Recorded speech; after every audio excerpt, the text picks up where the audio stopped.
আমাদেরকে বেশ কিছু লেজেন্ড বলবেন, যেটা জাপানে যেটা খুবই প্রচলিত এরকম কিছু, তাই না?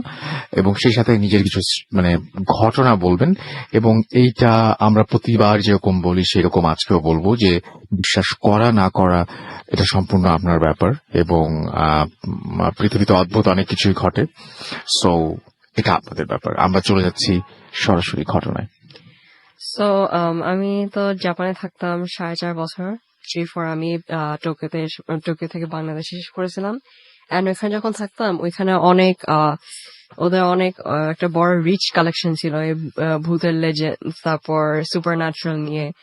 এন্ড ওইখানে এখন মানে সবচেয়ে পপুলার গুলোই হবে হচ্ছে আরবান লেজেন্ড গুলো।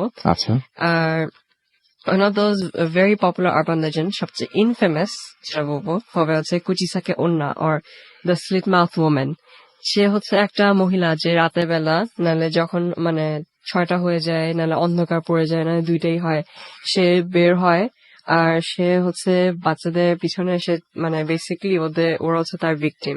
আচ্ছা, সে হচ্ছে বাচ্চাদেরকে অ্যাপ্রোচ করে জিজ্ঞেস করবে যে ওয়াতাশি ওয়া কিরে or am I pretty। ওরা যদি বলে হ্যাঁ, তাহলে সে তার মাস্ক খুলবে। আর আচ্ছা। সে যদি বলেন সে একটা মাস্ক পরে থাকে, উইচ ইজ মানে নট আনকমন, কারণ জাপানে ফ্লু সিজন নালে একজনের কোনো সিকনেস হলে সে মাস্ক পরে থাকে যাতে অন্যদের মুখে না যায় আবার জার্ম। আচ্ছা, তো হ্যাঁ বললে সে মাস্ক খুলে ফেলবে, না বললে তাকে সে একটা ছুরি না হলে কেচি, দুইটাই যায়, মানে ধারালো কিছু হ্যাঁ দিয়ে আর ধারালো কি। কেচি দিয়ে তাকে মেরে ফেলবে আচ্ছা, আধা আধা কেটে। আর যদি সে হ্যাঁ বলে তাহলে সে তার মাস্ক খুলে বলবে যে এখন কি আমি প্রিটি। আর আচ্ছা। মাস্কের নিচে আসলে তার মুখটা, as her name says, তার মুখটা একদম কান থেকে কান পর্যন্ত পুরা কে জানি মনে হয় কেটে দিয়েছে এরকম ধরনের হ্যাঁ, দেখতে এরকম। সে। আচ্ছা, আর যখন যদি বলে হ্যাঁ তাহলে তার মুখটা ওরকম করে দিবে, আর যদি বলে না তাকে স্টিল মেরে ফেলবে। আচ্ছা, এন্ড তার কাছ থেকে খুবই ইম্পসিবল এসকেপ করা। সে আপনি যেখানে যাবেন সে সেখানেই মানে যাবে। আর অনেক মানে ভার্সন আছে যে আপনি যদি বলেন না at the end, তাহলে সে আপনাকে বাসায় ফলো করে আপনাকে ওইখানেই মেরে ফেলবে। এখন তাকে এসকেপ করা যায় হচ্ছে কয়েক ভাবে, যে তাকে বলা যায় যে ও আপনি আপনি অ্যাভারেজ, সে কনফিউজ হয়ে যাবে এন্ড আপনি দৌড় দিতে পারবেন তখন, কিন্তু আপনি মনে হয় এত ফার যাবেন না before she Right. Realises True. Anything. আরেকটা হচ্ছে যে আপনি তাকে বলতে পারেন যে ও আমি আমার ওয়াইফ নাহলে আমার হাজবেন্ড নাহলে আমার ফ্রেন্ডের সাথে মিট করছি, তখন সে বলছে ও সরি, তারপর চলে যাবে। আচ্ছা। সো এইগুলো সব হচ্ছে মানে লেজেন্ড ওইখানকার। তো আপনার সাথে কোনো ঘটনা ঘটেছে কি? হ্যাঁ অ্যাকচুয়ালি ইয়েস, আমি তো আমার পিয়ানো লেসন থেকে বাসায় আসলাম এন্ড ওইটা রাত এরকম 8:30 ওরকম সময়। এন্ড ওইটা এত ওয়ারিং না, কারণ টোকিও খুবই সেফ একটা place for specially for children and women. And রাত থেকে যখন আমি আসলাম একটা স্ট্রিট ক্রসিং আছে, একটা মানে এরকম ক্রস। আর ওইটার মানে পিছন দিয়ে কয়েক স্টেপস গেলেই হচ্ছে সেতা গলফ ক্লাব, সেতাগা হিল গলফ ক্লাবের একটা জায়গা। আচ্ছা, ওই রোডটা যেখানে অনেক লাইট আছে। এন্ড আমি ওই ক্রস রোড দিয়ে আমি যাচ্ছিলাম, যখন আমি দেখেছি স্ট্রিট ল্যাম্পের নিচে একটা মহিলা এরকম দাঁড়িয়ে আছে। সে তার মুখের মধ্যে ওই মানে সেম মাস্ক, এন্ড আমি বুঝতে পারলাম না সে অ্যাকচুয়ালি কে আনটিল সে হাঁটা শুরু করেছিল। তা সে পুরো জাপানিজ, তার মুখের মধ্যে ফেস মাস্ক, সে একটা ট্রেঞ্চ কোট পরে আছে, পেল। আর আমি ওটা দেখে আমি বললাম যে ও নর্মাল মহিলা, কিন্তু কতক্ষণ ধরে আমি এখানে দাঁড়িয়ে থেকে তারপর মনে পড়লো যে ওটা তো ওই মানে কুচিসাকে উন্নত হতে পারে, তার মতনই দেখতে। আচ্ছা, আর এরকম হচ্ছে যে হাতের মধ্যে ছুরির মতন একটা জিনিস দেখা যাচ্ছিল ওই লাইটের নিচে। তো আমি তো ভয় পেয়ে আমি জানি না আমি কি দৌড় দিব নাকি কি করব, কারণ এমনিতে সে আমাকে ধরবে, সে ধরে আমাকে মেরে ফেলতে যাবে। সো আমি ততক্ষণ দাঁড়িয়েছিলাম, সে আমার দিকে আসছে। রাইট দেন আমার পিছন দিয়ে পাইছিলাম গুড লাক, আমার পিছনে একটা ওল্ড কাপল যাচ্ছিল। আমি ওদের দিকে তাকিয়ে আমি দৌড় মেরে আমি পুরা গলফ অফিসের মধ্যে ঢুকে আমি এখানে দাঁড়িয়েছিলাম। আমাকে জিজ্ঞেস করেছিল জাপানিজে যে আপনার কিছু কোনো প্রবলেম আছে নাকি। আমি এখন তো ওদেরকে বলতে পারবো না যে আমার পিছনে একটা ভূত যাচ্ছে নাকি কি জানি। তো আমি just এখানে দাঁড়িয়েছিলাম মানে 5 মিনিটের জন্য। যখন আমি এখানে ছিলাম তাকিয়ে দেখি ওই মহিলাটা ওইখানে দাঁড়িয়ে আছে আমার জন্য। 5 মিনিট পর সে চলে গিয়েছে, আমি জাস্ট মানে কশাসলি আমি বাসা চলে গিয়েছিলাম। আচ্ছা, আরেকটা রাস্তা দিয়ে। Okay. So that's it, right? So আমরা প্রথম ঘটনাটা শুনলাম আপনার, এরপরে আমরা আবারও যাব তো আপনার কাছে আবারও ফিরে আসবো। ইন দ্য মিন টাইম আমরা আরেকটা ঘটনা একটু পড়ে আসি আমাদের ইমেইল থেকে, এবং আশা করছি যে এই ঘটনাটি আই ডোন্ট নো আপনাদের কেমন লাগবে, বাট আমি পড়তে চাচ্ছি ঘটনাটি। আচ্ছা, এটা এসছে, আমরা জানি যে আমাদের অলরেডি মহালয়া গতদিন সম্পূর্ণ হয়েছে। তো আমাদের সামনেই শারদীয় দুর্গা উৎসব, এবং ইন্ডিয়া বাংলাদেশ সব সব জায়গাতেই এটা খুব জাঁকজমক ভাবে পালিত হচ্ছে। তো আমি একটি ইন্ডিয়াতে আমাদের পশ্চিমবঙ্গ থেকে একটি ইমেইল এসেছে, যে ইমেলটা আমি একটু পড়ে ফেলতে চাই এই মুহূর্তে। লিখছেন যেভাবে সেভাবেই পড়ছি। এবং আমাদের প্রচুর ইমেল ইদানিং আসছে ইন্ডিয়া থেকে, সবসময় আসে, তারপরেও এখন আরো অনেক বেশি আসছে। স্পেশালি যারা মুর্শিদাবাদ থেকে শোনেন তাদেরকে অনেক অনেক অনেক অনেক ধন্যবাদ। তারা রেগুলার আমাদের পাঠান ইমেল, আর কলকাতা থেকে তো সবসময় আসে। Thank you very much. আমি ইমেলটা পড়ছি ঠিক যেভাবে লিখেছেন। নমস্কার রাসেল ভাই, আমি সবসময় ভালোর দলে, তাই জানতে চাইলাম না আপনি কেমন আছেন। আমার নাম সৌরভ আচার্য, আমি ভারতের পশ্চিমবঙ্গের কলকাতায় থাকি। তাই যে ঘটনাটি আমার সাথে ঘটে গেছে সেটি গিয়ে শেয়ার করা কোনোভাবেই সম্ভব নয়। আমি একটা ব্যাংকে চাকরি করি এখন। প্রথমে বলে রাখি যে ঘটনাটা আমার সাথে ঘটেছে সেটা বিশ্বাস করাটা সম্পূর্ণ আপনাদের ওপর। এই ঘটনা অবাস্তব মনে হলেও আমার এবং আমার পরিবারের সাথে ঘটে যাওয়া একদম সত্যি ঘটনা। এই ঘটনাটা আমার চাকরি পাওয়ার আগে ঘটে যাওয়া। এই বিশ্বে কখন যে কার জন্য কি অপেক্ষা করছে তা কেউই জানে না। 2011 মার্চ মাসে একদিন আমি কলকাতায় বিখ্যাত এক কালী মন্দিরে মা কালীর কাছে পুজো দিতে যাই। কিন্তু পুজো দিতে গিয়ে যিনি পুরোহিত তিনি বললেন যে আপনার ডালাতে বেল পাতাটা ফুটো। আমাদের সনাতন ধর্মে কোনো দেবীকেই ফুটো বেল পাতা অর্পণ করা হয় না। তাই তিনি বললেন মন্দিরের শেষের দিকে একটা বেল গাছ আছে, সেখান থেকে একটা বেল ডাল ভেঙে আনতে। আমি গেলাম সেখানে, এবং একটা লগা ও সেখানে রাখা ছিল দেখলাম। কিন্তু বেশ সন্ধ্যা হয়ে আসার কারণে ভালো করে কিছু দেখতে পাচ্ছিলাম না, তাই অজান্তেই একটা ডাল ভেঙে ফেললাম ওই লগা দিয়ে। আসল বিপদ ভেঙে পড়ল ওই মুহূর্ত থেকে। আমি ভাবতেও পারলাম না কি হতে চলেছে আমার সাথে। বেল ডালটা যখন পড়ল নিচে, আমি সেটা কুড়িয়ে নিলাম এবং সেটা একটু আলোতে এসে দেখলাম তাতে একটা কুচকুচে কালো রঙের তাবিজ বাঁধা। আমি ভাবলাম তাবিজ আবার কুচকুচে কালো হয় নাকি, কিন্তু পুজোয় বিলম্ব হবে দেখে আমি ভুল ভেবে ওই তাবিজটা খুলে ফেলে দিলাম। যেই মুহূর্তে আমি সেই তাবিজটা খুললাম সেই মুহূর্তে আমি একটা ইলেকট্রিক শক অনুভব করলাম। কি অদ্ভুত! সেটা হলো আমি কোনো কষ্ট অনুভব করলাম না ওই শকে। এরপর পুজো সুষ্ঠুভাবে সম্পূর্ণ করে আমি যখন মন্দিরের গণ্ডি পার হলাম, আমার অদ্ভুত অনুভূতি হচ্ছিল আমি একা না, কেউ আমার সাথে আছে। তবুও আমি মনের ভুল ভেবে এগোতে থাকলাম। আমার বাড়ি পৌঁছতে হলে একটা মাঠ পেরোতে হবে। সেই মাঠ 5 মিনিট পর আমার বাড়ি। মাঠে এলাম, মাঠ তখন ফাঁকা। ঘড়িতে দেখলাম রাত 8টা বাজে। মাঠ পেরোনোর উদ্দেশ্যে রওনা হলাম। মাঠ পেরোতে 1 মিনিটও লাগে না, কিন্তু সেদিন অনেক সময় লাগছে। ভালো করে দেখলাম আমি মাঠের মাঝে এসে হাঁটছি, কিন্তু আগে এগোচ্ছি না। হঠাৎ মনে হলো পেছনে তাকাই, আর তাকিয়েই দেখলাম একটা ছায়া। তার হাত পা কিছু নাই, চোখের জায়গায় খুব লাল কিছু একটা। আমার বুঝতে বাকি রইল না যে আমার সাথে কি ঘটতে চলেছে। আমার শরীর ঘামতে শুরু করলো। আমি পেছনে তাকিয়ে দেখি ছায়া মূর্তিটির অবস্থান একই জায়গায়। কোনো পথ না দেখে আমি মনে ইষ্ট মন্ত্র জপ করতে লাগলাম। হঠাৎ পায়ে অদৃশ্য বাঁধন ছেড়ে গেল এবং আমি দৌড়তেই পেছনে তাকিয়ে দেখি ছায়ামূর্তি একই স্থানে দাঁড়িয়ে আছে। দৌড়াতে দৌড়াতে বাড়ি এসে কলিং বেল বাজিয়ে সেন্সলেস হয়ে যাই। পরদিন সকালে উঠে দেখি সবাই আমায় ঘিরে আছে।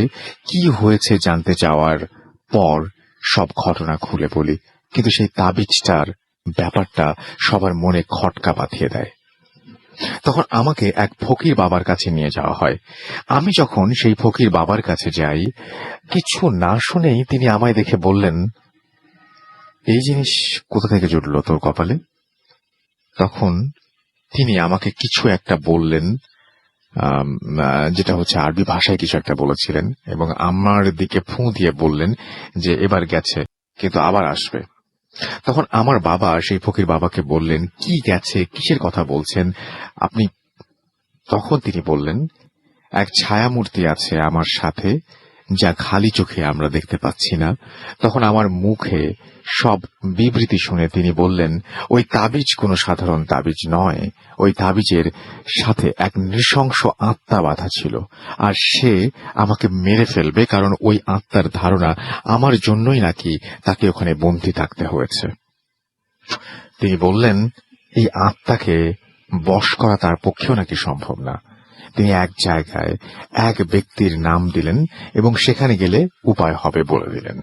বিশেষ কারণে ব্যক্তির নাম, কিন্তু নাম বলছি না, এবং জায়গার নাম বলছি। জায়গাটি হলো বীরভূম জেলার তারাপীঠ, এবং এটি একটি বিখ্যাত পীঠস্থান যেখানে অনেক অঘোর সম্প্রদায়ের মানুষ থাকে, এবং সেখানে তন্ত্র সাধনায় সিদ্ধ অনেক মানুষ থাকে। আর যার সন্ধান সেই ফকির বাবা দেন, তিনি অঘোর সম্প্রদায়ের এক মানুষ। সেদিন যাওয়া হলো, কিন্তু সেদিন রাতে ঘটল এক ঘটনা। রাতে আমার সাথে আমার দাদা ছিল। আমার যাতে কোনো ক্ষতি না হয়, সেই আত্মা যেন কোনো ক্ষতি করতে না পারে এই জন্য। কিন্তু বাবা মাকে ডাকলাম। বাবা এসে ইষ্ট মন্ত্র জপ করে কানের মধ্যে 3 বার ফুঁ দিল, এবং দাদা উঠে গিয়ে বলল, স্বপ্নে নাকি এক ছায়ামূর্তি ওর গলা চেপে ধরেছিল। সব শুনে বুঝতে বাকি রইল না যে আমার সাথে সেই ছায়ামূর্তি আমার পরিবারেরও ক্ষতি করতে পারে। ভয় পেয়ে গিয়ে সবাই সেই রাত 3টা জেগেই কাটালাম। পরদিন ভোরবেলায় আবার বেরিয়ে পড়লাম সেই তারাপীঠের উদ্দেশ্যে। তখন যখন পৌঁছালাম, সেই ব্যক্তিকে খুঁজে পেতে কোনো অসুবিধা হলো না। তাকে সব ঘটনা খুলে বললাম, এবং সেই দিন রাতে আসতে বললেন তিনি। আমরা রাতে গেলাম সেখানে। তারপর তিনি আমায় এক লাল সিঁদুরে আঁকা গণ্ডিতে বসতে বললেন। দীর্ঘ 1 ঘন্টা কিছু কার্যকলাপ করার পর হঠাৎ বুঝলাম চারিদিকে একটা নিস্তব্ধতায় ছেয়ে গেছে, এবং কিছুক্ষণ পর জোরে জোরে বাতাস বইতে শুরু করলো। হঠাৎ সবাই দেখলাম সব থেমে গেল, এবং আরেকটা ছায়ামূর্তি সেই ব্যক্তির পাশে আঁকা অন্য এক গণ্ডিতে এসে স্থির হলো, এবং তার সেই লাল চোখ যেন আজ আরো ভয়াবহ, যেন আগুন জ্বলছে সেই চোখে, এবং তীব্র এক প্রতিহিংসা আমার ওপর। সেই সাধু তাকে মন্ত্র বলে একটা কাঁচের শিশিতে বন্দি করে বললেন, এই আত্মা এখন বন্দি, এ আর কারো ক্ষতি করতে পারবে না। সেই কাঁচের শিশিটা সেই সাধু কি করলেন জানি না।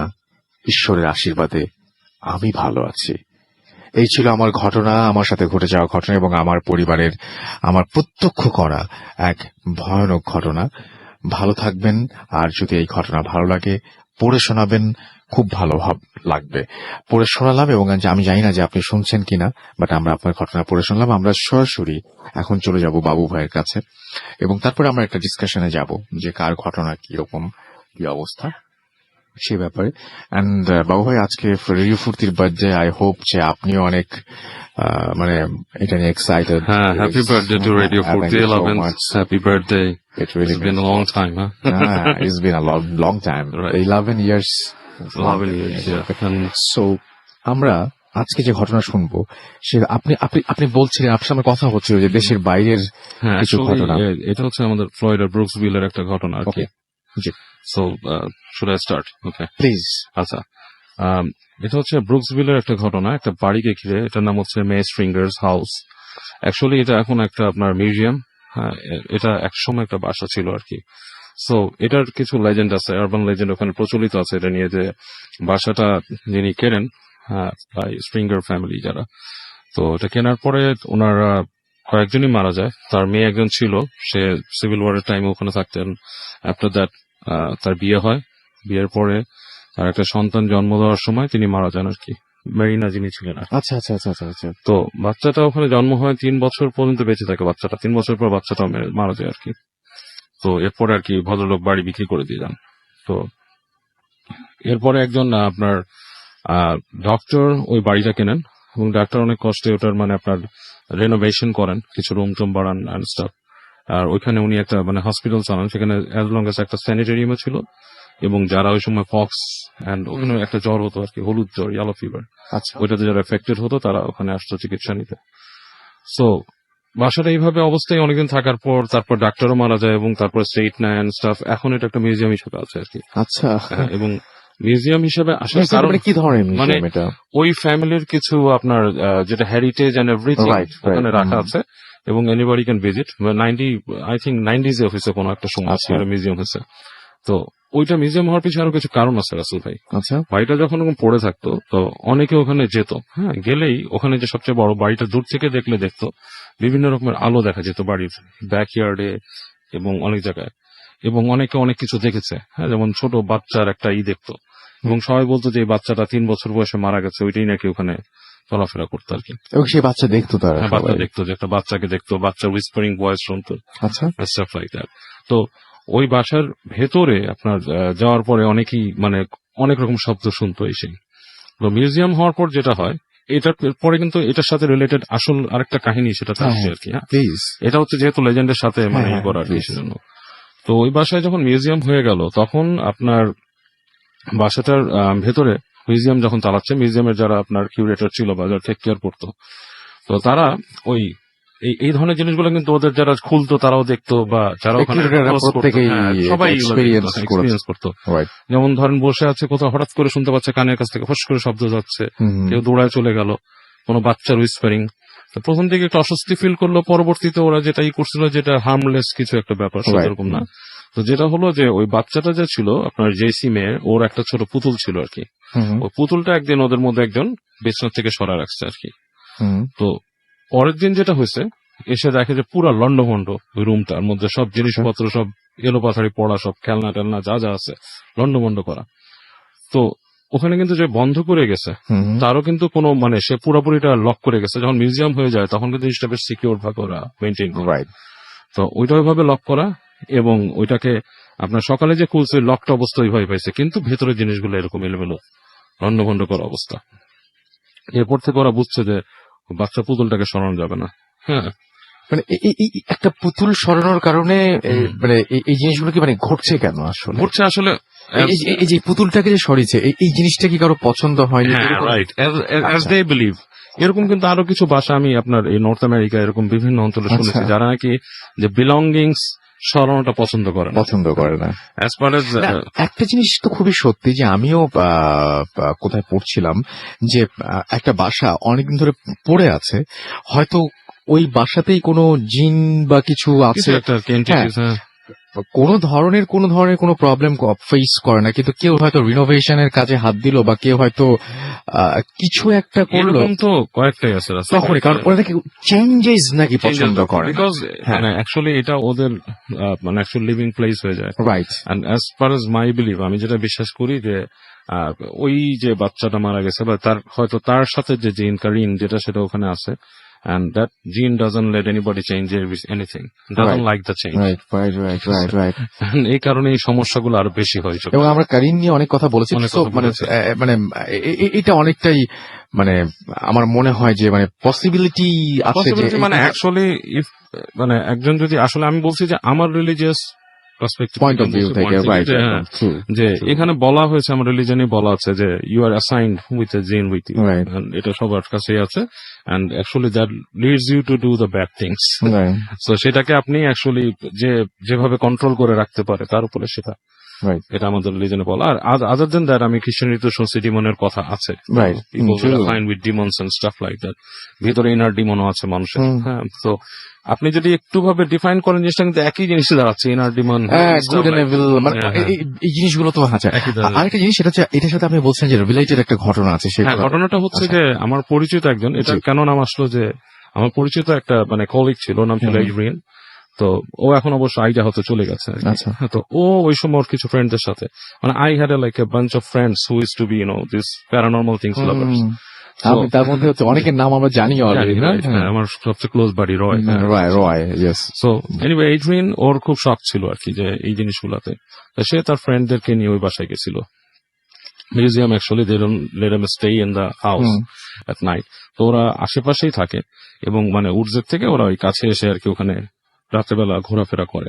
তো যেইটা হয় কি ভেতরে তো ঢুকতে পারে না, বলতেছে যে পাশে থেকে ওদের মধ্যে একজন যে আপনার ওই বাসার যে প্যারামিটার ওটার কাছে হাঁটাহাঁটি করতেছিল। তো হঠাৎ করে নাকি ফিল করলো যে মনে হচ্ছে যে পেছনে একটা আলো, আচ্ছা। মানে অন্ধকার হালকা, মনে করেন যে আপনার বাতাস হচ্ছে। আর ফ্লোরিডা ওয়েদার কিন্তু কাইন্ড অফ লাইক বাংলাদেশ, হ্যাঁ মানে এরকম। তো পেছনে মনে হচ্ছে কি বাতাস বইছে আর ছোট ছোট ওই গাছের মধ্যে দিয়ে। তো হঠাৎ করে আলো, তো আলো দেখে ও একটু ভয় পাইছে যে ওকে আবার পুলিশ বা কিছু করতে আসছে নাকি, একটা ইটস প্রাইভেট প্রপার্টি। তো তাকায় দেখে যে না, কোনো গাড়ি নেই, কিছু নাই, পুরো নিঃশব্দ। আবার দেখতেছে বাম দিক দিয়ে একটা আলোর মতো যাচ্ছে। পরে সে খেয়াল করে দেখে যে it's a radius like human being এর মতো হবে, বাট বেশি বড় হবে না, 3-4 ফিট উঁচা। এটা আলোটা ভেসে ভেসে ভেসে ভেসে ভেসে যাচ্ছে একদিক থেকে, এবং একসময় বাসার ভেতরে যে শাট করে উপর দিকে উঠে গেল, উপর একটা জানলার মতো ছিল, ওদিকে উঠে গেল। এবং এটা দেখে ও প্রচন্ড ভয় পাইছে এন্ড শি ran away। এবং আসার পর সে চিন্তা করতেছিল যে বিভিন্ন রকম লজিক্যাল জিনিস, এটা যেহেতু মিউজিয়াম হয়ে গেছে, ওরা কি কোনো ট্রিক প্লে করতে পারে? আচ্ছা, মানে মানুষকে ভয় দেখানো, যে অ্যাট্রাক্ট করে ভিজিটার বাড়ানোর জন্য। হ্যাঁ। তো পরবর্তীতে ওরা এটা একটা লজিক বের করলো যে না, এটা সম্ভব না, কারণ যদি লাইট দিয়ে কেউ করতো, মানে লেজার লাইট পয়েন্টার বা কিছু, তাহলে এখান থেকে একটা লাইটের সোর্স দেখা যেত যেখান থেকে আসছে। কিন্তু এটা হচ্ছে সেলফ ইলুমিনেটিং একটা লাইট, এবং এটার কোনো বডি নাই। জাস্ট লাইক আমরা অনেক সময় মুভিতে আত্মা বা কিছুকে দেখানো হয় আলোতে, গ্রাফিক্যালি যেভাবে দেখানো হয়, কাইন্ড অফ লাইক দ্যাট, মানে কিছু একটা জলজল করছে বা ট্রান্সপারেন্ট সবকিছু। আসলে আমি নিজেও কিন্তু এরকম আলো দেখছি, আপনাকে অনেকদিন আগে বলেছিলাম যে আমি দেখেছিলাম একটা 3 তলা বিল্ডিং এর উপরে, বিল্ডিংটা অনেক আমার মনে আছে, এসে আলোটা নামছে এবং নেমে ডিসঅ্যাপিয়ার হয়ে গেছে। Who would do it to me? আমার সাথে মানে কোনো ব্যাখ্যা হয়তো নাই। তো that's the story, right? Thank you so much. আমার মনে হয় যে আমরা তাহলে একটা ব্রেকে যাব, এবং ব্রেকের পরে আমরা আবারও ফিরে আসবো। সেই পর্যন্ত আশা করছি আপনারা সবাই আমাদের সঙ্গে থাকবেন। আচ্ছা, SMS তো নাই, আমাদের কিছু পড়তে হবে, আমাদের কিছু ফেসবুক পোস্ট যেটা আছে সেখানে আপনারা অনেকেই লিখছেন, তো সেটা না পড়লেই না। এবং আমি আজকে আমাদের মুশকিলটা হচ্ছে, ফ্লোরিডা কথা বললেন, আমেরিকায় যখন ভূত এফএম মানুষ শোনে, অনেকে আমাকে বলে যে জুম্মার নামাজ পড়ে এসে মানে দুপুর বেলায় শুনতে হয়, খুবই মানে দুঃখজনক ব্যাপারটা। বাট তারপরে যে আপনারা যারা শুনছেন, থ্যাংক ইউ ভেরি মাচ। এবং পৃথিবীর বিভিন্ন জায়গা থেকে অ্যাপ দিয়ে যারা শুনছেন এবং অ্যাপের ছবি আপলোড করছেন, অনেক অনেক অনেক অনেক ধন্যবাদ। কোথাও দিন, কোথাও রাত, বাট সব জায়গাতেই ভয় আছে ভূত এফএমের কারণে। তবে একটা মজার জিনিস আসলে, একদিন একটা শোতে আমরা ফ্লোরিডার একটা স্টোরি শেয়ার করছিলাম, and the person who call right at that moment, সে কিন্তু ঠিক যে সেমিট্রিটার কথা বলছিলাম তার অপোজিটে সে কাজ করে, এবং সে বলতেছিল যে আমি সেমিট্রিটা চিনি, আমি ওখানে। রাইট। এবং আমি যে অ্যাপে এখন দেখছি আজকে, মানে highest number of listeners, right? So highest number of listeners are listening to us, and thank you very much guys for being with us. এবং আশা করছি এখন থেকে রেগুলার আপনাদেরকে মানে এভাবেই পাবো। এন্ড অ্যাপে প্রচুর প্রচুর আমাদের লিসনার্স আছেন ওয়ার্ল্ডের বিভিন্ন জায়গা থেকে। আখতার খাদিজা আমাদের সঙ্গে আছেন, এবং তিনি আমাদের শুনছেন, এবং আমাদেরকে দেখতে পাচ্ছি যে এখানে লিখেছেনও তিনি। এছাড়াও আমাদের রিসেন্ট কিছু যদি আমরা পড়ি, পটুয়াখালী থেকে শুনছেন আমাদেরকে মাহাদি খান রাকা। এছাড়াও আমাদেরকে দেখতে পাচ্ছি উত্তম রয় শুনছেন, আমাদেরকে লিখেছেন হ্যাপি বার্থডে রেডিও ফুর্তি। আমাদেরকে দেখতে পাচ্ছি তানভীর ইভান আছেন, এবং তিনি বলছেন আছে থাকবো সম্পূর্ণ সময়। নীর রাজ আছেন আমাদের সঙ্গে, খুলনা থেকে শুনছেন তিনি। এছাড়া আমাদের সাথে শ্রী পলাশ চক্রবর্তী কৌশিক মিরপুর 1 থেকে শুনছেন তিনি। মাহমুদুল হাসান হৃদয় আমাদের সঙ্গে আছেন। চৌধুরী ফজলে রাব্বি আমাদের সঙ্গে আছেন। বেলাল ইসলাম মাইনুল আমাদের সঙ্গে আছেন। ওমর ফারুক আছেন। আব্দুল আজিজ আছেন আমাদের সঙ্গে আছেন শাকিল শিকদার। এছাড়াও আমাদের সঙ্গে দেখতে পাচ্ছি আতিকুল রহমান আতিক, অমিল অয়ন আমাদের সঙ্গে আছেন। আমাদের সাথে আছেন আশরাফুল, আমাদের সঙ্গে আছেন রুহুল আকুঞ্জি। এছাড়াও আমাদের সঙ্গে আছেন এমডি ইকুয়ান আহমেদ পায়েল, এছাড়াও এমডি ইমরান হোসেন নীল আমাদের সঙ্গে আছেন, জয় কর্মকার আমাদের সঙ্গে, কুমার মহন্ত আমাদের সঙ্গে আছেন, শারদীয় শুভেচ্ছা জানিয়েছেন সবাইকে বগুড়া থেকে। নাহিদ হাসান সবুজ আমাদের সঙ্গে আছেন, জাহাজের ঘটনা চাই, এবং বাবু ভাইয়ের বলা জাহাজের ঘটনাটা পুনরায় শুনতে চাই। Oh my God! কোনটা এটা? মানে জাহাজের ঘটনা মানে বাবু ভাই বলেননি, না এটা বাবু ভাই না, এটা সম্ভবত আমাদের আরো একজন আরফিন ভাই বলছিলেন সম্ভবত, তিনি মালয়েশিয়াতে যখন গিয়েছিলেন তখনকার একটা ঘটনা বোধহয়, আপনি হয় সেই ঘটনার কথা বলছেন। জাকারিয়া হুসাইন আমাদের সঙ্গে আছেন নওগাঁ থেকে, এমডি শাহিন হাসান আমাদের সঙ্গে আছেন ব্রাহ্মণবাড়িয়া থেকে, স্বাক্ষর আলম আমাদের সঙ্গে আছেন রাজশাহী থেকে, সৌরভ দে আমাদের সঙ্গে আছেন দেখতে পাচ্ছি, এছাড়াও মুসিবুর রহমান, এছাড়াও জয় সরকার আমাদের সঙ্গে আছেন, ফজলে রাব্বি আমাদের সঙ্গে আছেন, আশরাফুল মাহমুদ অ্যাশ আমাদের সঙ্গে আছেন, এবং তিনি অ্যাপ দিয়ে শুনছেন এই মুহূর্তে, ছবি আপলোড করেছেন, স্ক্রিনশট নিয়ে আপলোড করেছেন, আমাদের সঙ্গে আছেন দেখতে পাচ্ছি। এছাড়াও আমাদের সঙ্গে আছেন দেখতে পাচ্ছি এখান থেকে, আচ্ছা হ্যাঁ, রুহুল আজিজ আমাদের সঙ্গে আছেন দেখতে পাচ্ছি, এছাড়াও আমিনুল অর্ণব আমাদের সঙ্গে আছেন, আরো অনেকেই। তো যারা এখন আমাদের সঙ্গে আছেন অনেকে, অনেক অনেক অনেক অনেক অনেক নাম, এবং সবগুলো পড়তেও অনেক সময় লাগছে, তারপরেও আমরা চেষ্টা করব সবচেয়ে বেশি পড়ার। আমরা এখন চলে যাব সরাসরি আবারও ঘটনায়। আর আজকে আমাদের রেডিও ফুর্তির বার্থডে, সুতরাং রেডিও ফুর্তির, আচ্ছা একটা ব্রেকের পর অফকোর্স, এবং রেডিও ফুর্তির বার্থডে আজকে শো শেষ করে আমরা একে ছবি আপলোড করব। সো সেই পর্যন্ত আশা করছি আমাদের সঙ্গে থাকবেন। এখন আমরা যেটা করব, ছোট ব্রেকে যাব, ফিরে আসবো। Till then, stay tuned to Radio Furti and do Furti. Mood FM. The night comes alive with Graminphone.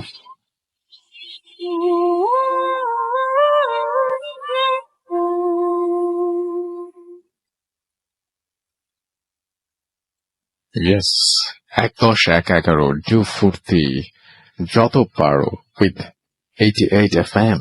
আপনারা শুনছেন ফুর্তি, এবং আমরা সবাই এখন ভূত এফএমে আছি, আপনারা সবাই জানেন, এবং ভূত FM the night comes alive with গ্রামীণ ফোন। থ্যাংক ইউ গ্রামীণ ফোন আমাদের সঙ্গে থাকার জন্য। আমরা চলে যাব আমাদের পরবর্তী ঘটনা, তার আগে জানিয়ে দিই আমাদেরকে কিভাবে ইমেইল করতে হবে। আমাদের ইমেইল অ্যাড্রেস হচ্ছে bhutfm@radiofurti.fm, which is bhutfm@radiofurti.fm। আপনার নাম, ঠিকানা এবং ফোন নাম্বার সহ আপনার জীবনে ঘটে যাওয়া সেরা ঘটনা লিখে পাঠিয়ে দিন আমাদের কাছে। ঘটনার শুরুতে অবশ্যই উল্লেখ করুন যে এই ঘটনাটি আপনি স্টুডিওতে এসে শেয়ার করতে চান, নাকি আপনি চান আপনার ঘটনা আমরা পড়ে শোনাই। যারা দেশের বাইরে রয়েছেন তারা আপনারা অডিও ক্লিপ পাঠিয়ে দিতে পারেন আমাদের কাছে, এবং অডিও ক্লিপ ছাড়াও আপনারা লিখেও পাঠাতে পারেন, যেভাবে আপনাদের পছন্দ আর কি। তো আমরা আপনাদের স্টোরির জন্য, আপনাদের ঘটনার জন্য আমরা অপেক্ষা করছি, এন্ড আশা করছি যে আপনারা ঘটনা পাঠাবেন, আপনাদের দারুণ দারুণ সব ঘটনা লিখে পাঠাবেন আমাদেরকে। আমরা চলে যাব আমাদের পরবর্তী ঘটনায়, এবং পরবর্তী ঘটনাটি আমরা শুনবো ফারনানের কাছ থেকে। ফারনান তার ঘটনা শোনাবে আমাদেরকে আজকে। ফারনান, কোথায় ঘটেছে এই ঘটনাটি? এবং আপনারা সবাই জানেন ফারনান পুরান ঢাকা থেকে এসছে, ফারনানকে পরিচয় করার উৎস নেই, ফারনান অনেকবার এসছেন, এবং আজকে স্পেশাল একটা দিনে মানে ফারনান আবারও এসে, মাঝখানে অনেকটা লম্বা গ্যাপ ছিল। ফারনান, আমরা কোন জায়গার ঘটনা শুনবো আজকে? জি ভাই, আজকে আমি আজিমপুরের একটা ঘটনা শেয়ার করবো। আমার আঙ্কেল বলেছেন। আর প্রথমে আমি জন্মদিনের অনেক শুভেচ্ছা, থ্যাংক ইউ ভেরি মাচ ফারনান, আপনাদের সবাইকে অনেক শুভকামনা রইল। তো সেই সাথে আমার ঘটনায় চলে যাচ্ছি। আমার ঘটনাটা হচ্ছে আজিমপুরের, এবং আমাকে যে ঘটনাটা শেয়ার করেছেন আমার একটা আঙ্কেল, ওনারা ওখানেই থাকতেন এক সময় আজিমপুরে, এখন বর্তমানে নিউ ঢাকার দিকে সুইচ করেছেন। তো স্বাধীনতার যুদ্ধের আগে ওনাদের আজিমপুরে যে বাসাটা ছিল, ওটা স্বভাবতই আগের যে স্ট্রাকচার সেইভাবেই ছিল, এবং তখনকার সময়টাতে আজিমপুরের অবস্থা এখনকার মতো ছিল না। তো আশেপাশে অনেক গ্রামের মতো এলাকা ছিল, বন জঙ্গল ছিল, এখনের মতো এত ঘিঞ্জি পরিবেশ ছিল না। আচ্ছা। তো তখন ওনারা ওখানে থাকতেন, এবং ওনাদের বাসাটা ওখানে মোটামুটি সুপরিচিত এবং রিকগনাইজড, জানতো সবাই, কেননা দোতলা বাসা খুব একটা ওখানে দেখা যেত না ওই সময়টাতে। তো ওনাদের বাসাটা মোটামুটি অনেকগুলা মানুষ একসাথে থাকতেন, এবং অনেক বড় একটা বাসা ছিল। আচ্ছা।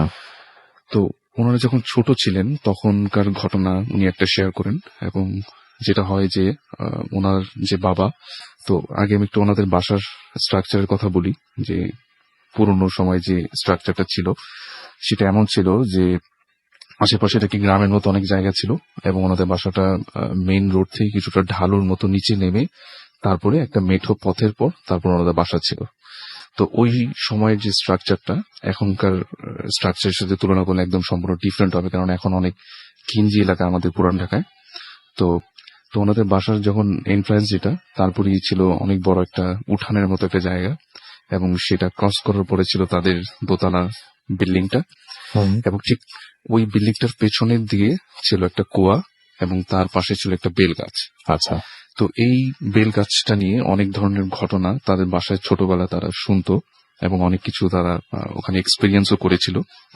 তো ওই বাসার যেটা নিয়ম ছিল, যে আমাকে যে ঘটনাটা বলেছেন আঙ্কেল, তো ওনার বাবারা যেটা হতো যে বাসায় একটা জাস্ট টয়লেট ছিল, পুরো বাসাটার জন্য জাস্ট একটা টয়লেট বরাদ্দ ছিল, এবং সেটা ছিল ওই বেল গাছটা এবং কুয়াটা ক্রস করার পরে জাস্ট ছোট একটা টয়লেট। তো এই টয়লেটটাই সবাই ইউজ করতো সারাদিন, এবং স্বভাবত যেটা হতো যে দিন শেষে টয়লেটটার অবস্থা খুব খারাপ থাকতো, যেহেতু একটা টয়লেট সবাই ইউজ করতো, এবং ওই বাসা নোংরা হয়ে যেত আর কি। নোংরা হয়ে যেত। আর ওই বাসার যে মেইন ছিলেন উনি যেটা করতেন যে প্রত্যেক দিন সকালবেলা ফজরের সময় ঘুম থেকে উঠে টয়লেটটা ভালো মতো নিজেই পরিষ্কার করতেন, নিজেদের বাসা নিজেই পরিষ্কার করতেন, করে তারপর গোসল টোসল করে নামাজ পড়তেন ফজরে। তো এক রাতে তো এরকম হঠাৎ করে তার ঘুম ভেঙে যায়, মানে আমার যে ঘটনাটা বলেছেন আঙ্কেল, ওনার বাবার ঘুম ভেঙে যায়, এবং ঘুম ভাঙার পরে উনি যখন বাইরের দিকে তাকান দেখেন যে বাইরে খুব আলো মনে হচ্ছে, এরকম যে দিন হয়ে গেছে, এরকম একটা যে হয়তো ফজরের সময় হয়ে গেছে। আচ্ছা। তো উনি সেই রাত্রে আসলে খেয়াল করেনি, ওই রাতটা ছিল একটা পূর্ণিমার রাত। আচ্ছা। প্রচন্ড চাঁদের আলোতে ঝলমলে ছিল চারিদিক। তো উনি যেটা করলেন যে জিনিসপত্র নিয়ে ঝাড়ু টাড়ু নিয়ে আর কি বের হলেন, যে একবারে বাথরুমটা পরিষ্কার করে তারপর গোসল টোসল করে একবারে ফজরের নামাজ পড়ে আসবেন।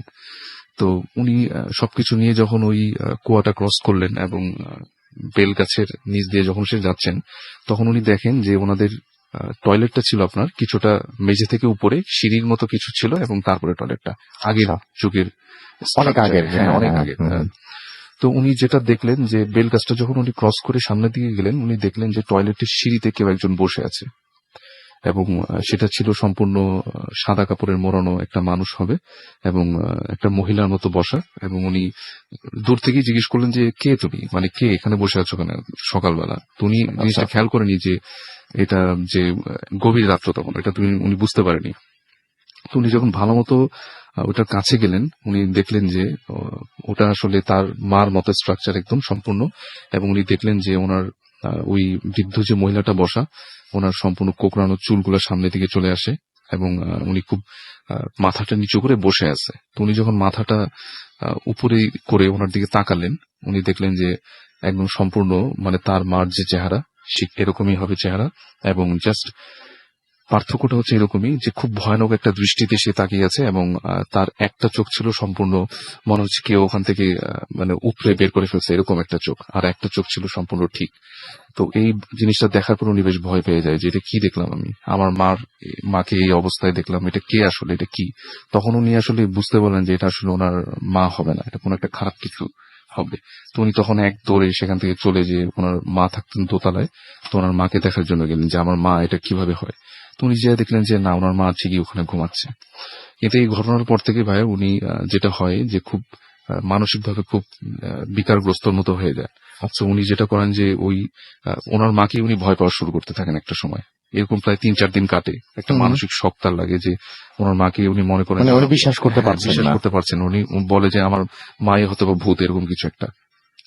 তো এইভাবে এগুলো কাটে। তো এরপরে যেটা হয় যে ওই স্বাধীনতা যুদ্ধের সময় যেটা হয় যে ওই ওনাদের আশেপাশের এলাকায় ওই পাকিস্তানি যে বাহিনীরা ছিল ওনারা অ্যাটাক করে। তো এর ফলে যেটা হয়, ওনারা ফুল ফ্যামিলি নিয়ে আপনার ওই বাসাটা ছেড়ে 4-5 দিনের জন্য অন্য একটা জায়গায় চলে যায়। তো ওনারা যখন ব্যাক করে আবার ওইখানে যখন সবকিছু নর্মাল হয়ে যায়, এবং ওনারা যখন বাসাটায় ব্যাক করে, তো ওই যে কুয়াটার কথা আমি বললাম বেল গাছের নিচে ছিল, ওই কুয়াটাতে তারা এসে দেখে যে অনেকগুলো তারা পড়ে আছে, এখানে পচে গলে পড়ে আছে, অনেক মানুষকে মেরে ওখানে ফেলে রাখা হয়েছে। তো পরে ওই লাশগুলোকে তারা পাশে যে ক্ষেত্রে ছিল ওখানে দাফন টাফন করে, করার পরে কুয়াটাকে ভালো মতো পরিষ্কার করে, তো এরপর থেকে যেটা হতো যে মানে একেবারে যখন স্বাধীন হয়ে যায় পরের কথা, আরো 4-5 বছর পরের কথা, তো তখন যেটা হতো যে ওই কুয়ার পাশ দিয়ে যখন কেউ রাতের বেলা যেত তখন নাকি সবাই শুনতো যে পানি পানি চাইতো, এরকম একটা আর্তনাদ কুয়ার ভিতর থেকে শোনা যেত। তো ওই সাউন্ড গুলো যখন শুনতো মানে বাসার মানুষজন খুব ভয় পেত রাতের বেলা, যে মানে কুয়ার পাশ দিয়ে যাওয়ার সময় হ্যাঁ, যাওয়ার সময় মানে মনে হচ্ছে কুয়ার ভেতর থেকে কেউ আর্তনাদ করতেছে যে আমাকে পানি দাও পানি দাও এরকম। তো ওই কুয়াটা আসলে একটা কাঠে দিয়ে দিয়ে ঢাকা থাকতো সবসময়। তো কেউ আবার সাহস করে ওটা দেখার মানে সাহস করতো না যে কি ওটার ভিতর থেকে। তো যখনই যেত আশেপাশে মানুষ রাতের দিকে, গভীর রাতের দিকে, তখন এই শব্দটা তারা শুনতো। এবং ওই বাসার আশেপাশের লোকজন ওই জায়গাটাতে আসতে রাতের বেলা বেশ ভয় পেত, এবং তারা বলতো যে না, ওই টয়লেটে তারা যাবে না। ওই টয়লেটে রাতের 10টার পর থেকে সবাই মানে বেশ ভয় পেত যে এই জায়গাটা আমি অ্যাভয়েড করবো, এখানে যাব না। তো যে যার কাজ মতো সন্ধ্যার মতোই সব কাজটা সেরে ফেলতো। তো এখন তারপরেও যেটা হতো যে বাসার যারা স্থানীয় ছিল তারা চিন্তা করলো যে এটা একটা সলিউশন করতে হবে। সলিউশনের আসলে বিষয়টা যেটা, ওনারা অনেক ধরনের হুজুর টুজুর নিয়ে আসলো। তারা বললো যে এই যে বেল গাছটা যেটা, এটা আর কি সব থেকে খারাপ, এবং এখানে কোন একটা খারাপ কিছু হয়তো বা থাকে, তো এটাকে কেটে ফেলেন। তো ওনারা ওই হুজুরের কথা মতে বেল গাছটাকে কেটে ফেলে, এবং কেটে ফেলার পরে সবকিছু নর্মালি হয়, আবার টুকটাক সমস্যা দেখা দেয়। এই ছিল আমার ঘটনা ভাইয়া। থ্যাংক ইউ সো মাচ আপনার ঘটনার জন্য। অনেক ধন্যবাদ ফারনান আপনাকে। এবং আমরা যাব আবারও আমাদের ফার্স্ট অতিথির কাছে, এবং আরো একবার, যেহেতু আমাদের এখানে দেখা যায় না টেলিভিশনের মতো, সো আমরা নাম এবং আরো একবার আপনি কোথা থেকে এসেছেন, তারপরে আপনার ঘটনায় যাব, এবং আমরা আরো কিছু লেজেন্ড শুনতে চাই আপনার কাছ থেকে, যেগুলো আপনি শুনেছেন বা যে সম্পর্ক যেগুলো আপনার শুনে প্রচন্ড ভয় লেগেছে, এরকম কিছু। ঠিক আছে। আমার নাম প্রিয়াঙ্কী দেবী দেবজানী, আর আমি হচ্ছি বর্ণী থেকে এসেছি। আর আমি তো কুচি থেকে ওনাদের ছিল আমার first legend slit mouth woman. আমার সেকেন্ড লেজেন্ড হবে হচ্ছে থেকে থেকে, যেটা হচ্ছে আর একটু মানে একটু মেবি লেস। থেকে থেকে এটার মানেটা কি? থেকে থেকে মানে হচ্ছে যে একটা সাউন্ড, এটা হচ্ছে মানে অনোমেটোপিক, যেটা হচ্ছে যখন একজন নিজেকে ড্র্যাগ করে ফ্লোরের মধ্যে, ওই জাপানিজ এই সাউন্ডটাকে রেফার টু করে থেকে থেকে। আচ্ছা। তো এর জন্য এটাকে থেকে থেকে ডাকে, কিন্তু আসল নাম কেউ যায় না। সো সে হচ্ছে একটা ইয়াং গার্ল আর একটা মহিলা, যে হচ্ছে ট্রেনের মধ্যে ট্রেন ট্র্যাকসে পড়ে তার মানে শরীর আধা কেটে গিয়েছে, মানে উপরেরটা সেপারেট হয়ে গেছে। তো সে হচ্ছে ওই ভায়োলেন্ট ডেথের কারণে সে এখন একটা অন্য হয়ে যায়, যেটা হচ্ছে জাপানিজ রেফার টু করে একটা রিভেঞ্জফুল স্পিরিট। মানে যারা এরকম ভাবে ডাই করে ভায়োলেন্টলি, তারা ন্যাচারালি তারা হচ্ছে অন্য হয়ে যায়।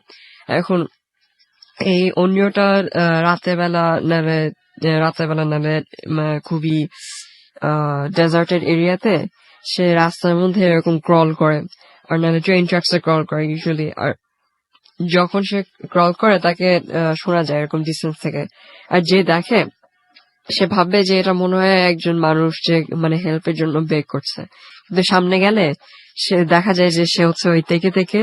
আর তার হাতে আইদার দুই ভাবে যায়, তার আইদার অনেক লম্বা নখ থাকে, অনেক ধারালো নখ থাকে, নাহলে তার হাতে কি বলবো, ওই চাষিরা যে ধান কাটে যেটা দিয়ে সিকেল, সরি কাস্তে বলে ওটাকে। হ্যাঁ, কাস্তে, তার হাতে ওই কাস্তে থাকবে, আর সে ওই মানুষটাকে এরকম আধা কেটে দিবে। অনেক লেজেন্ড আছে যে ওই মানুষটা আবার ওই একটা থেকে থেকে হয়ে যাবে তার মতনই, আর সে অন্যদিকে মারবে এভাবে। আচ্ছা, আর আপনি একটা গেমের কথা বলছিলেন, যে গেমটার হ্যাঁ। পেছনে একটা ঘটনা আছে, এটা হচ্ছে যেটা খুবই, একটা প্রচলিত ঘটনা আর কি। হ্যাঁ। আমরা শুনি তাহলে ওটা একটু। এটা একটা খুবই ফেমাস গেম। যারা যারা এটা খেলেছেন আমি জানি, আমার ফ্রেন্ডস এটা জানে, যারা এখন দেখছে, you guys also know this game. Anyone outside টোকিওতে, আমেরিকাতে সবাই জানে। ইটস খুবই famous game, it's called fatal frame. And এই গেমের মধ্যে ইনভলভ করে একটা জাপানিজ ম্যানশন। সেটা হচ্ছে অনেক হান্টেড একটা ম্যানশন, যেটার মধ্যে একটা ক্যারেক্টার ঢুকে। আর জিনিসটা হচ্ছে যে প্রত্যেক ফেটাল ফ্রেম গেমের মধ্যে একটা ডার্ক রিচুয়াল হয়। যেমন হচ্ছে একটা হচ্ছে ওই যে স্ট্র্যাংলিং রিচুয়াল, নাহলে ক্রিমসন রিচুয়াল, নাহলে ওই মুন ড্যান্স রিচুয়াল। ওই রিচুয়াল গুলোকে থামানোর জন্য ওই পার্সনটাকে ব্যাটল করতে হয় ঘোস্ট থেকে। আর এই ঘোস্ট গুলো হচ্ছে আসলে ওদেরকে ব্যাটল করা যায় একটা ক্যামেরা দিয়ে, which is called the camera obscura, যেটা হচ্ছে ক্যামেরা অবস্কুরা অনেক পুরনো একটা হ্যাঁ। কনসেপ্ট। আচ্ছা, সেটা ঠিক আছে, কিন্তু এর পেছনে একটা গল্প আছে, আপনি শুনেছেন, যেটা জাপান থেকে। হ্যাঁ। সেই ঘটনাটা একটু আমি। এখন এই ঘটনাটা হচ্ছে যেখানে এটা সেট করা হয়, which is Himuro mansion all the time, most of the time.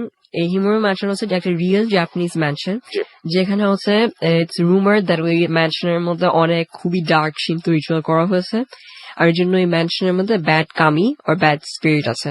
এখন যা হচ্ছে যে রিচুয়াল গুলো করা হয় গেমের মধ্যে, যেমন strangling ritual, crimson ritual, ultra twins, তারপর মুন ড্যান্স, কাগুরা রিচুয়াল, ওগুলো হচ্ছে মানে সব এই ম্যানশনে করা হয়েছে। আসলে ওগুলো ছিল হচ্ছে খুবই আউটলজ শিন্তো রিচুয়াল, যেগুলো মানে এমনিতে অনেক ডার্ক ইন নেচার।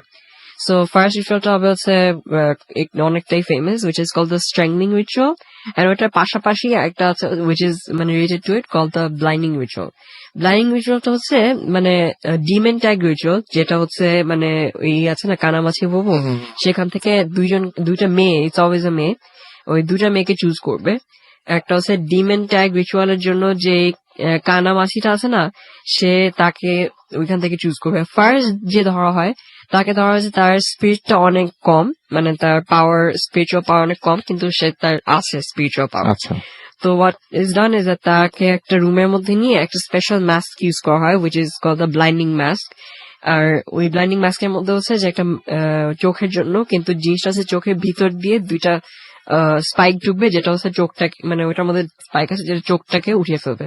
তো এখন তাকে ব্লাইন্ড করার পর সে চুজ করে, আর এই লাস্ট চাইল্ড যাকে ধরা হয় ডিমেন ট্যাগ রিচুয়ালের মধ্যে, সে হয় হচ্ছে স্ট্রেংলিং মেইডেন।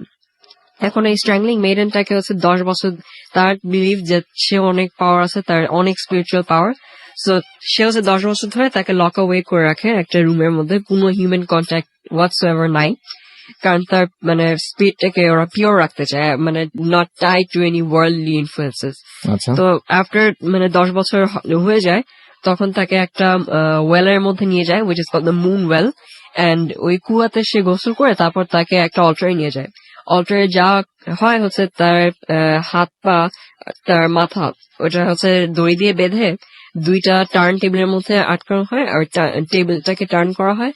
ওই প্রসেসে তার হাত পা সব ভেঙে যায়, তার ডিসলোকেটেড হয়ে যায়, আর যে রক্ত ওই রোপের উপর পড়ে, তার যে রক্ত, সেটা দিয়ে একটা খুবই ডার্ক একটা পোর্টাল ওদের ব্যাকইয়ার্ডের মধ্যে, উইচ ইজ কল্ড মানে ওইটার মধ্যে হচ্ছে the Abyss, which contains the malice, যেটা হচ্ছে মানে একটা খুবই dark energy of everyone.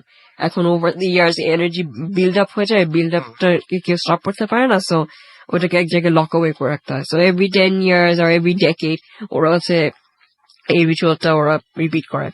So তার ব্লাড স্টেইন রোপ দিয়ে সে ওই পোর্টালটাকে সিল করে দেয়, আর এই 10 বছরের জন্য ওই পোর্টালটা এরকম থাকে।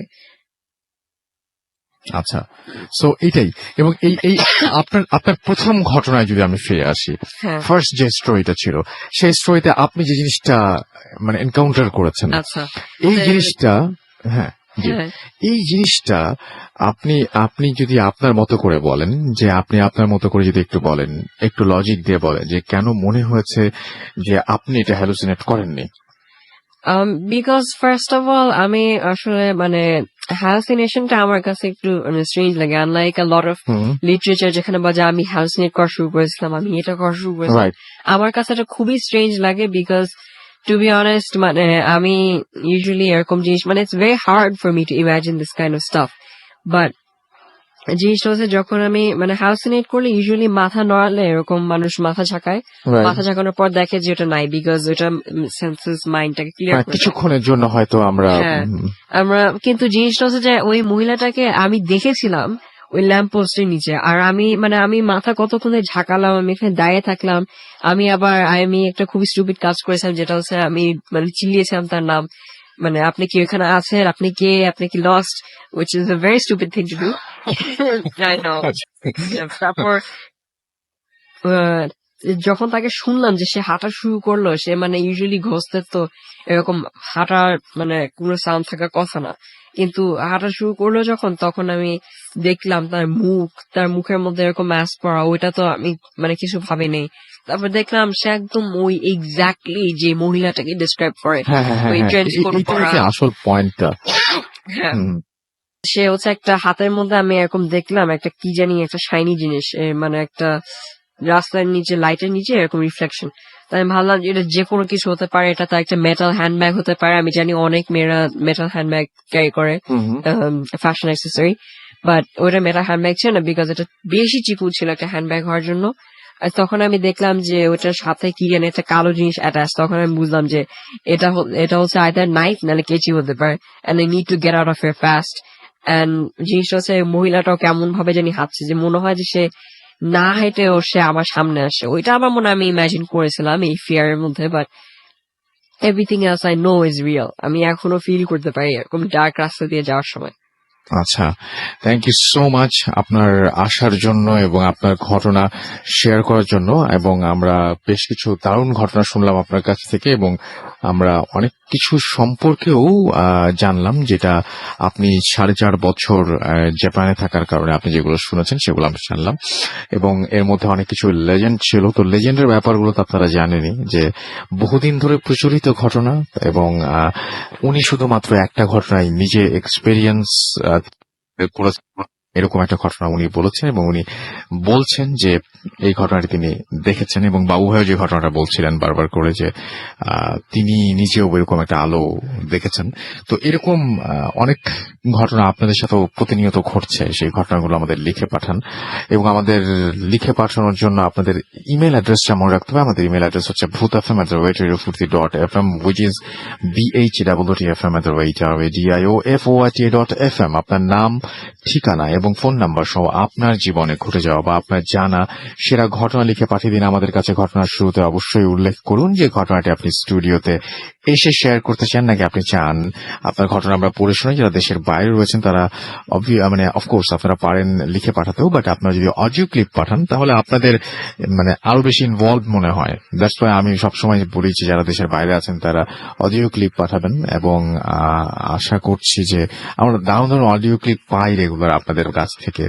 স্পেশালি আমরা তো মানে মিডল ইস্ট এবং কানাডা থেকে তো প্রচুর পাই, অস্ট্রেলিয়া থেকে পাই, আমেরিকা থেকে প্রচুর পাই। অ্যান্ড আপনারা সবাই অনেক ব্যস্ত থাকেন, তারপরেও যে ঘটনাগুলো আমাদেরকে রেকর্ড করে পাঠান, এটার জন্য আপনাদেরকে অনেক অনেক অনেক অনেক থ্যাঙ্কস। আমি দেখতে পাচ্ছি আমাদের এখানে এক্সাম, তারপরেও শুনছি হাফসা আখতার লিখেছেন দিস ইজ ব্যাড।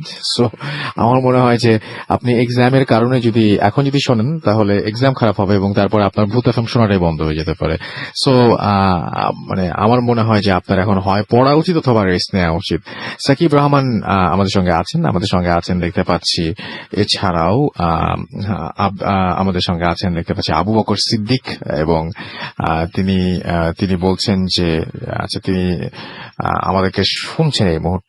আচ্ছা তিনি বলছেন যে হেডফোনে কোনো একটা ডিস্টার্ব হতে তার। ওকে, আমাদেরকে রাকি আছেন আমাদের সঙ্গে চিটাগং থেকে। এছাড়াও আমাদের সঙ্গে আছেন দেখতে পাচ্ছি মাহমুদ হাসান ফরিদ, এবং আমাদের সঙ্গে আছেন দেখতে পাচ্ছি ইমি ইমরান। এছাড়াও আমাদের সঙ্গে আছেন দেখতে পাচ্ছি মোশাররফ। এছাড়াও আমাদের সঙ্গে জলি আরিফ আছেন, মেহরা হোসেন মুগ্ধ ময়মনসিং থেকে আমাদের সঙ্গে আছেন, রিফাত রিচার্ড আমাদের সঙ্গে আছেন এবং অ্যাপ দিয়ে শুনছেন তিনি এই মুহূর্তে। এছাড়াও আমাদের সঙ্গে আছেন দেখতে পাচ্ছি এই মুহূর্তে পাবনা থেকে শাহর আলম। এছাড়াও আমাদের সঙ্গে আছেন দেখতে পাচ্ছি আমরা রেডিও ফুর্তি পেজ থেকে পড়ছি কিন্তু টিউলিপ আব্বাসি আমাদের সঙ্গে আছেন রেজাউল কে রিফাত। এছাড়াও সাজাদ হুসাইন আমাদের সঙ্গে আছেন, আমাদের সঙ্গে নিঝুম আছেন এই মুহূর্তে, আমাদের সঙ্গে আছেন দেখতে পাচ্ছি রায়হান চৌধুরী, আমাদের সঙ্গে নীর আছেন। এছাড়াও মেহেদি রাজ আমাদের সঙ্গে আছেন মোহাম্মদ আরমান, আমিনুল ইসলাম অর্ণব আমাদের সঙ্গে আছেন রিফাত, আমাদের সঙ্গে আছেন দেখতে পাচ্ছি রকিবুল ইসলাম। এছাড়া আমাদের সঙ্গে আছেন একজন ভালো ছেলে আমাদের সঙ্গে। এছাড়াও দেখতে পাচ্ছি আছেন এমডি বেলায়েত। এছাড়াও স্বপ্নের হালিমা আমাদের সঙ্গে আছেন দেখতে পাচ্ছি। এছাড়াও এমডি ফয়সাল রাজ, রিফাত খান হীরা আমাদের সঙ্গে আছেন আরাফাত। এছাড়াও কেয়া আছেন আমাদের সঙ্গে, নীর আছেন আমাদের সঙ্গে আছেন দেখতে পাচ্ছি এমডি জুবায়ের, সুজন সহ আরো অনেকে। এমডি জাহিদ হাসান আমাদের সঙ্গে আছেন, এবং তিনি ব্যাঙ্গালোর থেকে এই মুহূর্তে আমাদের সঙ্গে শুনছেন সরাসরি অ্যাপ দিয়ে। সো পৃথিবীর যে প্রান্তে যেখানে যারা আছেন তাদের সবাইকে জানাচ্ছি অনেক অনেক অনেক অনেক শুভেচ্ছা, এবং আপনাদের কারণে আমরা এতগুলো বছর পার করতে পেরেছি। যাচ্ছে এবং সামনে আরো বহুদূর যেতে চাই আপনাদের সঙ্গেই। তো আমরা এখন যেটা করবো সেটা থেকে ছোট্ট একটা ব্রেকে যাবো এবং ব্রেকের পর আবারও ফিরে আসবো। সেই পর্যন্ত আশা করছি আমাদের সঙ্গেই থাকবেন। স্টে টিউন টু রেডিও ফুর্তি and don't stop the Exclusively on FusionBD.com. Bhoot FM. The night comes alive with Gramophone.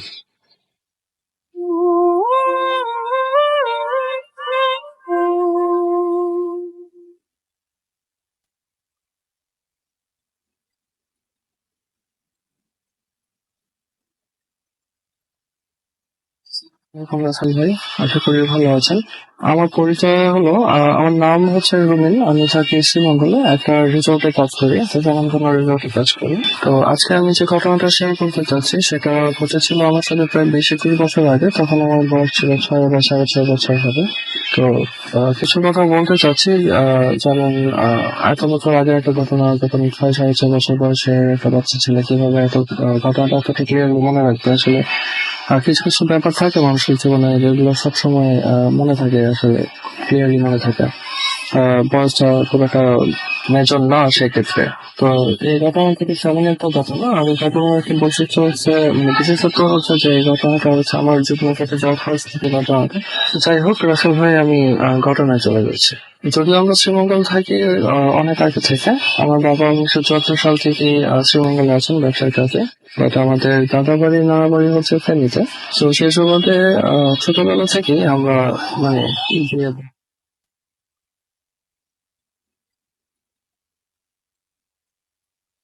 ঘটনা, তখন আমার বয়স 6 বছর বয়স ছিল। আমরা দাদা বাড়ি নানা বাড়িতে ঘুরতে যাই। তো যদিও আমাদের দাদা বাড়ি নানা বাড়ি ফেনী জেলায় পাশাপাশি যেতে যান। তো সেবার যেটা হয়েছিল, আমার বাবা, আমার বোন ছিল হচ্ছে আমার নানা বাড়িতে, আর আমি এবং আমার মা ছিলাম দাদা বাড়িতে। সেই দিনটার কথা আমি বলছি, সেই দিন। তো সেই দিন বিকেলের দিকে আমি আমার এক কাজিনের সাথে মানে দাদা বাড়ির পাশে আমার এক কাজিনের বাসা ছিল, সেখানে সেই কাজিনের সাথে আমি ঘুরতে যাই। তো আমি তার আগে আমার দাদা বাড়ির একটা বর্ণনা দিতে চাচ্ছি। আমার দাদা বাড়ির ছিল হচ্ছে পুরাতন স্কুলের অঙ্ক, লম্বা লম্বা একটা বাড়ি ছিল। বাড়ির সামনে একটা পুকুর ছিল, মেইন রাস্তা থেকে হেঁটে আসার রাস্তা, পাশে পুকুর, আর বাড়ির পেছনে আরেকটা পুকুর ছিল, যেখানে বেসিক্যালি হচ্ছে বাড়ির মহিলারা যে পুকুরটা ইউজ করতেন। আর সেই পুকুরের পাশে ছিল একটা গোরস্থান, আর গোরস্থানের পাশ দিয়ে একটা রাস্তা, সেই রাস্তা দিয়ে আমি কাজিনের বাসায় যাওয়া উচিত। তো আমি আসলে সময় কাজিনের সাথে ওর বাসায় যাই, ওখান থেকে ঘোরাঘুরি করে চলে আসি। তো ফেরার পথে আমি একাই ছিলাম। তো মাগরিবের ওয়াক্ত হয়ে গেছিল, তখন একদম সন্ধ্যা হয়ে গেছে, আগাম হয়ে গেছে, সন্ধ্যা উঠছে এমন। তখন আমি আসার কথা দেখি যে বাড়ির পেছনের পুকুরে ঘাটলায় আমার চাচি ফুলফুটি দিয়ে উনি মাছ পরিষ্কার করছিলেন। তো ব্যাপারটা হচ্ছে, আমার চাচি অন্যদিকে মুখ ফেরানো ছিল না, আমি পেছন দিক থেকে দেখে দেখলাম যে হ্যাঁ, উনি আমার চাচি। তো মাছ পরিষ্কার করছেন। তো মাছটা ছিল চিংড়ি মাছ, যেটা আমার খুবই পছন্দের। তো আমি দেখলাম যে পুকুরের আলোতে চাচি চিংড়ি মাছ পরিষ্কার করছেন। তো আমি হেঁটার সময় দেখলাম, তো চাচিকে জিজ্ঞেস করলাম যে চাচি, আজকে কি চিংড়ি মাছ রান্না করবেন? চাচি কোনো উত্তর দিল না। কয়েকবারই চাচিকে জিজ্ঞেস করলাম, ডাকলাম, চাচি কথা শুনলোই না মনে হতো। যাই হোক, আমি চলে আসি বাজারে। এসে তারপর সময় পার হয়ে যায়, রাত হয়ে যায়, খাওয়ার সময় হয়ে গেছে রাতে। সবাই একসাথে খেতে বসেছি। তো তখন আমি চাচিকে জিজ্ঞেস করলাম যে চাচি, চিংড়ি মাছের তরকারিটা খাবো। চিংড়ি মাছের তরকারি খাবো, চিংড়ি মাছ কোথায়? না, তো আজকে তো চিংড়ি মাছ রান্না করা হয়নি। তা আমি বললাম যে না, আমি চিংড়ি মাছের তরকারি খাবো, আমি অন্য কিছু খাবো না। যাই হোক, তো চিংড়ি মাছের তরকারি ছিল না। বাড়ির সবাই বললো যে চিংড়ি মাছের তরকারি রাতের বেলা কোথায়? না, চিংড়ি মাছ তো রান্নাই করা হয়নি। যাই হোক, তারপর খাওয়া দাওয়া শেষ করে আমার মনটা খারাপ ছিল, চিংড়ি মাছের তরকারি খেতে পারলাম না। তো এসে শুয়ে পড়ি, রাতে ঘুমালাম আমি আমার মায়ের সাথে, আমি আর আমার মা। তো তারপর আমি আমার মার কাছে ঘুমিয়ে পড়লাম। তো যেটা হয়, ঘুমানোর পর মাঝরাতে, সময়টা আমার খেয়াল নেই, মাঝরাতেই হবে, সবাই যখন ঘুমিয়ে গেছে, গ্রামের বাড়ি নির্জন, আশেপাশে কোনো মানে সাউন্ড পরিবেশ, হঠাৎ মাঝরাতে ঘুম ভেঙে গেল আমার। ঘুম ভাঙার রিজনটা হচ্ছে সে জানি আমার গলায় মানে চেপে ধরে আছে, আমার পা ধরে কেউ টানছে, এরকম মানে একটা টানা আসছে চলছে আমাকে, আমার দম বন্ধ হয়ে আসছিল। তো আমি গা ছাড়া দিয়ে চেষ্টা করেছি কয়েকবার, কিন্তু অনেক পারিনি। পরে ফুল ফোর্সের চেষ্টা করে আমি ছোটটা করলাম, উঠে পাশে আমার মাকে খুঁজলাম, কিছু মান কোথায়, আমি কোথায়, আমি তো পাচ্ছিলাম। আমি বিছানা থেকে লাফিয়ে উঠে দেখি যে আমার মা যে বাসার যে দরজা ছিল, দরজায় মানে দরজাটা খোলার চেষ্টা করছে। একটা কথা বলে রেখে, আমাদের বাসার রুম গুলো ছিল এমন যে এক্সটেন্ডেড ফ্যামিলি ছিল, সবাই তো আমরা ছিল মিলে থাকতাম। তো আমাদের ঠিক পাশেই হচ্ছে এবং তাদের দাদির ঘর। তো পার্টিশনটা ছিল হচ্ছে টিন শেডের, আর ফ্লোরটা ছিল হচ্ছে মাটির ফ্লোর। তো আমি ভয় পেয়ে যাই, উঠে দেখি যে মানে আমার যে গলায় ফোর্স মানে ফোর্স চেপে ধরেছিল, পা ধরে টানছিল, জিনিসগুলো দেখে অনেকটা হচ্ছে আমরা সুইমিং পুলে দেখা যায় যে অনেক সময় বাচ্চাদের জন্য কিছু টিউব থাকে, কালারফুল থাকে, কালারফুল কিছু টিউব থাকে ফলানো, ওই সাইজের শেপটা হচ্ছে চিংড়ি মাছের। এগুলো জাস্ট মানে ভেসে বেড়াচ্ছে রুমের মধ্যে।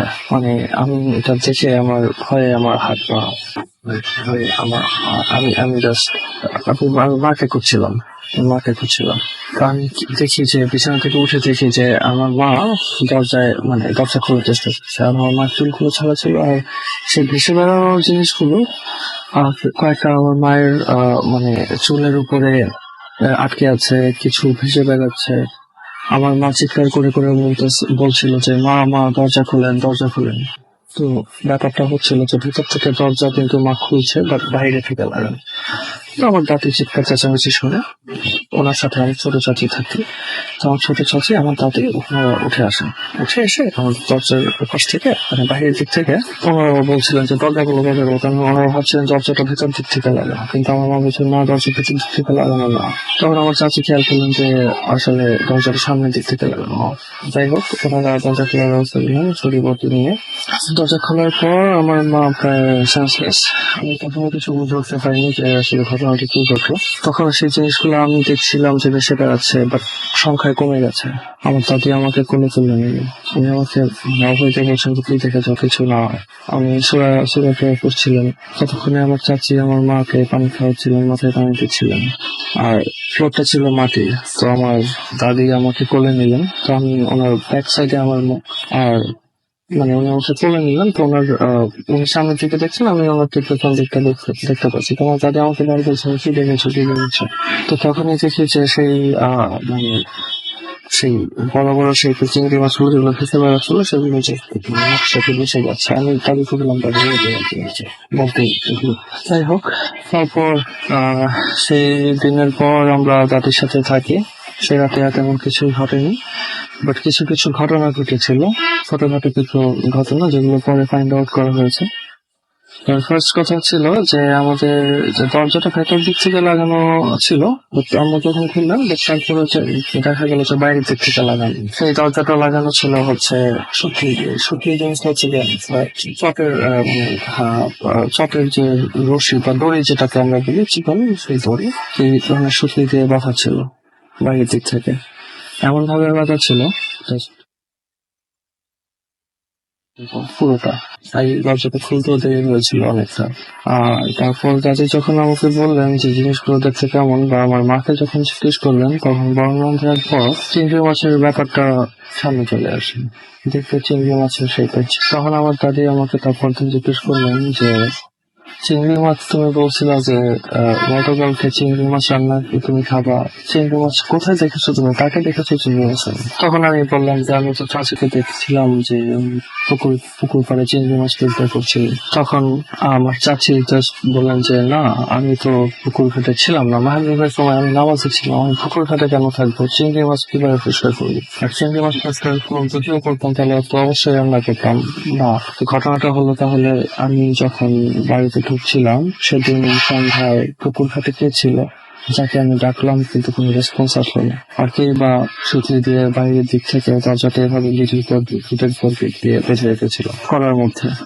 মানে দরজা করার মধ্যে মানে গেট মানে বারবার গেট দিয়ে দিয়ে যে ভাড়াটা হয় মানে বেনি করার মতো যেমনটা একরকম দেখতে হয় ওইরকম ভাবে ছিল। যাই হোক রাসেল ভাই, আমি এই ঘটনাটা অনেকদিন থেকে শেয়ার করবো ভাবছিলাম।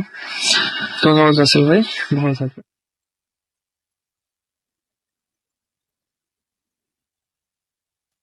Bhoot FM. The night comes alive with Gramophone.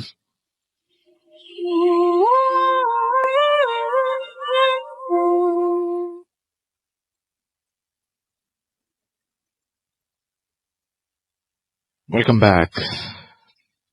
Do ফুর্তি উইথ 88 FM শুনছেন সবসময় রেডিও ফুর্তি, আর আমরা সবসময় বলছি ডু ফুর্তি। আর ভূত এফএম এর ঘটনাগুলোর সাথে ভয়ঙ্কর সব মানে ফুর্তি দিতে আপনাদের সাথে আমি আছি রাসেল, আমার সাথে রয়েছেন মাসুম এবং আজকের অতিথিরা, এবং আমরা আবারও চলে যাব বাবু ভাইয়ের কাছে। এন্ড আমরা বাবু ভাইয়ের ঘটনায় সরাসরি চলে যাচ্ছি। হ্যাঁ রাসেল ভাই, এটা হচ্ছে উলফাত ভাইয়ের কাহিনী। উনি একজন traveller, Okay. He likes to travel. হয়তো কোনদিন সুযোগ পেলে ওনাকে নিয়ে আসা যাবে ওনার। ইনশাআল্লাহ, প্লিজ প্লিজ প্লিজ। ট্রাই। উনি অ্যাকচুয়ালি আমাকে পারমিটও করছে ওনার কিছু কাহিনী লিখে থাকবে।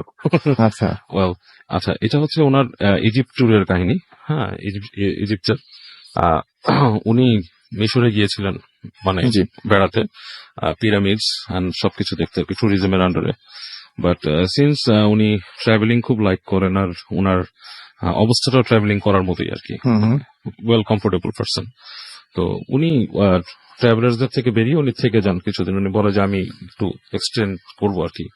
ওরা যদিও ওনাকে মানে স্ট্রংলি অ্যাডভাইস করে যে এটা থাকা ঠিক না, বিকজ যখনই আপনি ট্যুরিজমের বাইরে যাবেন আমাদের, তখন অনেক রকমের প্রবলেম ফেস করতে পারেন আপনি। হ্যাঁ, বিভিন্ন রকম সমস্যা থাকে আর কি। তো উনি এটা মানে না, উনি আর কি ওদের কনভিন্স করেন যে he is capable of that. So উনি লোকাল একটা ট্যুরিজম ইসের সাথে কথা বলেন যারা এই ট্যুরিজম করে আর কি, এরকম একটা লোকের সাথে। তো তারা বলে যে ঠিক আছে সবকিছু, উনি টাকা পয়সা দিয়ে তাদের কি করে।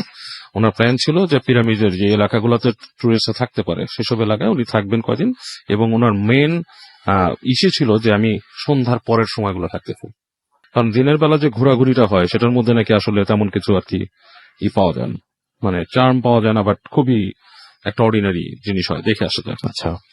তো উনি ওদেরকে কনভিন্স করেন এবং তারা তাকে ওই ব্যবস্থা করে দেয় আর কি।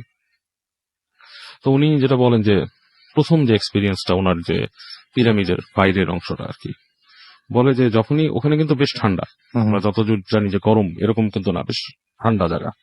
তো বলতেছে যে সন্ধ্যার পরে ওই জায়গাটা আসলেই একটা ডিফারেন্ট চেহারা ধারণ করে ফেলে, মানে মানে একদম কাছাকাছি যেতে দেয় না। হ্যাঁ, মানে যেখান থেকেই যে জায়গাটাই আপনি থাকতে পারবেন, মানে অন্যরকম একটা পরিবেশ। হ্যাঁ, হঠাৎ মনে হয় যে আপনার যে কেউ হাঁটছে, কেউ কথা বলছে, এত নিশ্চুপ একটা জায়গা, কিন্তু সেখানে মনে হয় যে একটা মানে একটা কর্মচাঞ্চল্য আছে, মানুষজন চলাফেরা করতেছে, like listening to voices and stuff. এটা অবজার্ভ করাটা খুবই একটা ডিফারেন্ট অবজারভেশন, সেটা সে বললো আর কি। যাই হোক, এরকম 3 দিন 4 দিনের মধ্যে একদিনকার ঘটনা আর কি। উনি ওই লোকাল ট্যুর গাইডকে মানে কনভিন্স করে চলে গিয়েছিলেন নদীর পাড়ে আর কি। আচ্ছা, এটা বলা তো খুব ইন্টারেস্টিং লাগছে, মানে খুবই ইন্টারেস্টিং। নদীর পাড়ে, এবং উনি এই সম্বন্ধে কিছু ব্যাখ্যা দিয়েছেন নদীর পাড় সম্বন্ধে, ওনার সাথে কিছু ডিসকাশন হয়েছে। তো উনি নদীর পাড়ে যাওয়ার একটা বন্দোবস্ত করেন যাওয়ার জন্য। তো তো যেতে যেতে জায়গাটা উনি মানে বেছে নেন, একটা জায়গায় যান, সেখানে রাসূল ভাই মানুষজন খুব কম, মানে নাই, মানে যেখান থেকে ওনাকে উনি টুরিস্ট গাইড বলছে যে তুমি এখানে আসছো আমার সাথে, বাট তুমি অবশ্যই অবশ্যই আমাকে না নিয়ে কোথাও যাবা না। হ্যাঁ, এটা খুবই, তুমি হারিয়ে যাওয়ার সম্ভাবনা আছে, আরো অনেক ব্যাপার স্যাপার আছে। তো উনি বলে ব্যাপার স্যাপারটা কি, বলে যে না আছে, অনেক প্রবলেম আছে। তো উনি বলতেছে এটা কি লৌকিক ব্যাপার স্যাপার না অলৌকিক ব্যাপার স্যাপার?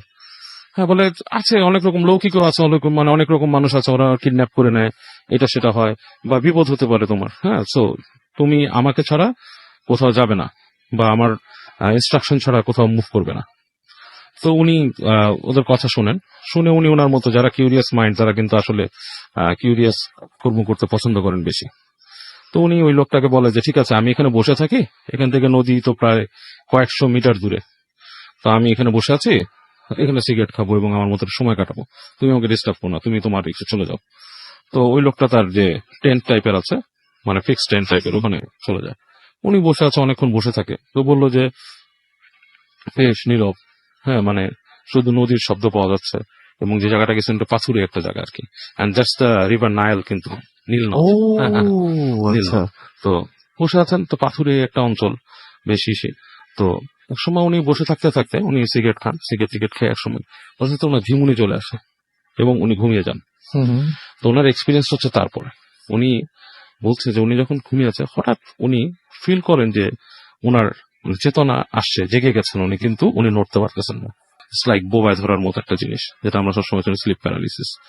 বাট ওনার সারপ্রাইজটা এরকম, উনি চোখ মেলতে পারছেন এবং চোখ মেলে দেখতেছেন যে 4-5 জন মানুষ ওনাকে চেপে ধরে রাখছে, হুম হুম। মানে আপচা আপচা বোঝা যাচ্ছে মানুষ, এবং ওনার হাত পা সব চেপে ধরে রাখা, মানে উনি নড়তে পারছেন না। হুম হুম। তো অনেক মানে চিৎকার করার চেষ্টা করতেছেন, কথা বলার চেষ্টা করতেছেন, পারতেছেন না। তো একটা সময় নাকি ওনার মানে কাইন্ড অফ লাইক সাইকোলজিক্যাল একটা মানে মানে কথা আদান প্রদানের মতো ব্যাপার এসে গেছে, যে উনি মন থেকে যা বলতেছেন সেটা উত্তর পাচ্ছেন এরকম। তো উনি বলতেছেন যে আমাকে ধরে রাখছো কেন, আমি যেতে দাও, তোমরা কারা, এটা এই ধরনের কথাবার্তা আর কি, আপচা আপচা আর কি জড়ানো। তারা বলতেছে যে না, এখানে যারা আসে তাদেরকে আমাদের কাছে কিছু দিয়ে যেতে হয়, তোমাকেও দিয়ে যেতে হবে এখানে। হুম হ্যাঁ, যে তুমি কি জানো এই জায়গাটা কত পুরানো, এখানে হুম। কত কিছু আছে, আমাদের অনেক কিছুই আছে। তো উনি খুব মানে আপনার করে মানে গোঙাতে থাকে এটা সেটা, মানে এক পর্যায়ে খুবই খারাপ অবস্থা হয় এবং উনি ফিল করতে থাকে যে ওনাকে কেউ কেটে চিড়ে ফেলবে, আচ্ছা। এরকম ব্যাপার স্যাপার। তো এই পর্যায়ে অনেক গোঙাতে গোঙাতে এক সময় দেখেন যে উনি হঠাৎ করে মানে ওনার মানে নড়তে পারেন, কেউ নাই, একটু পর উনি পায়ের শব্দ পান, যে ওই যে গাইড যে সে আসছে ওখানে।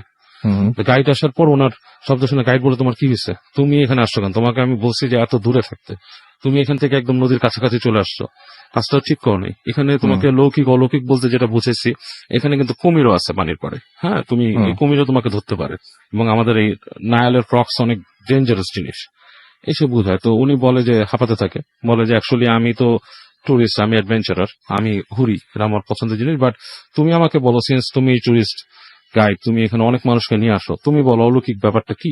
হুম। তো তখন ওকে বলতেছে ওনাকে যে আসলে নদী তো পুরানো অনেক, এই রিভার নায়ালি হাজার হাজার বছরের পুরানো, এছাড়া আরো অনেক নদী আছে, পৃথিবীর বিভিন্ন নদী।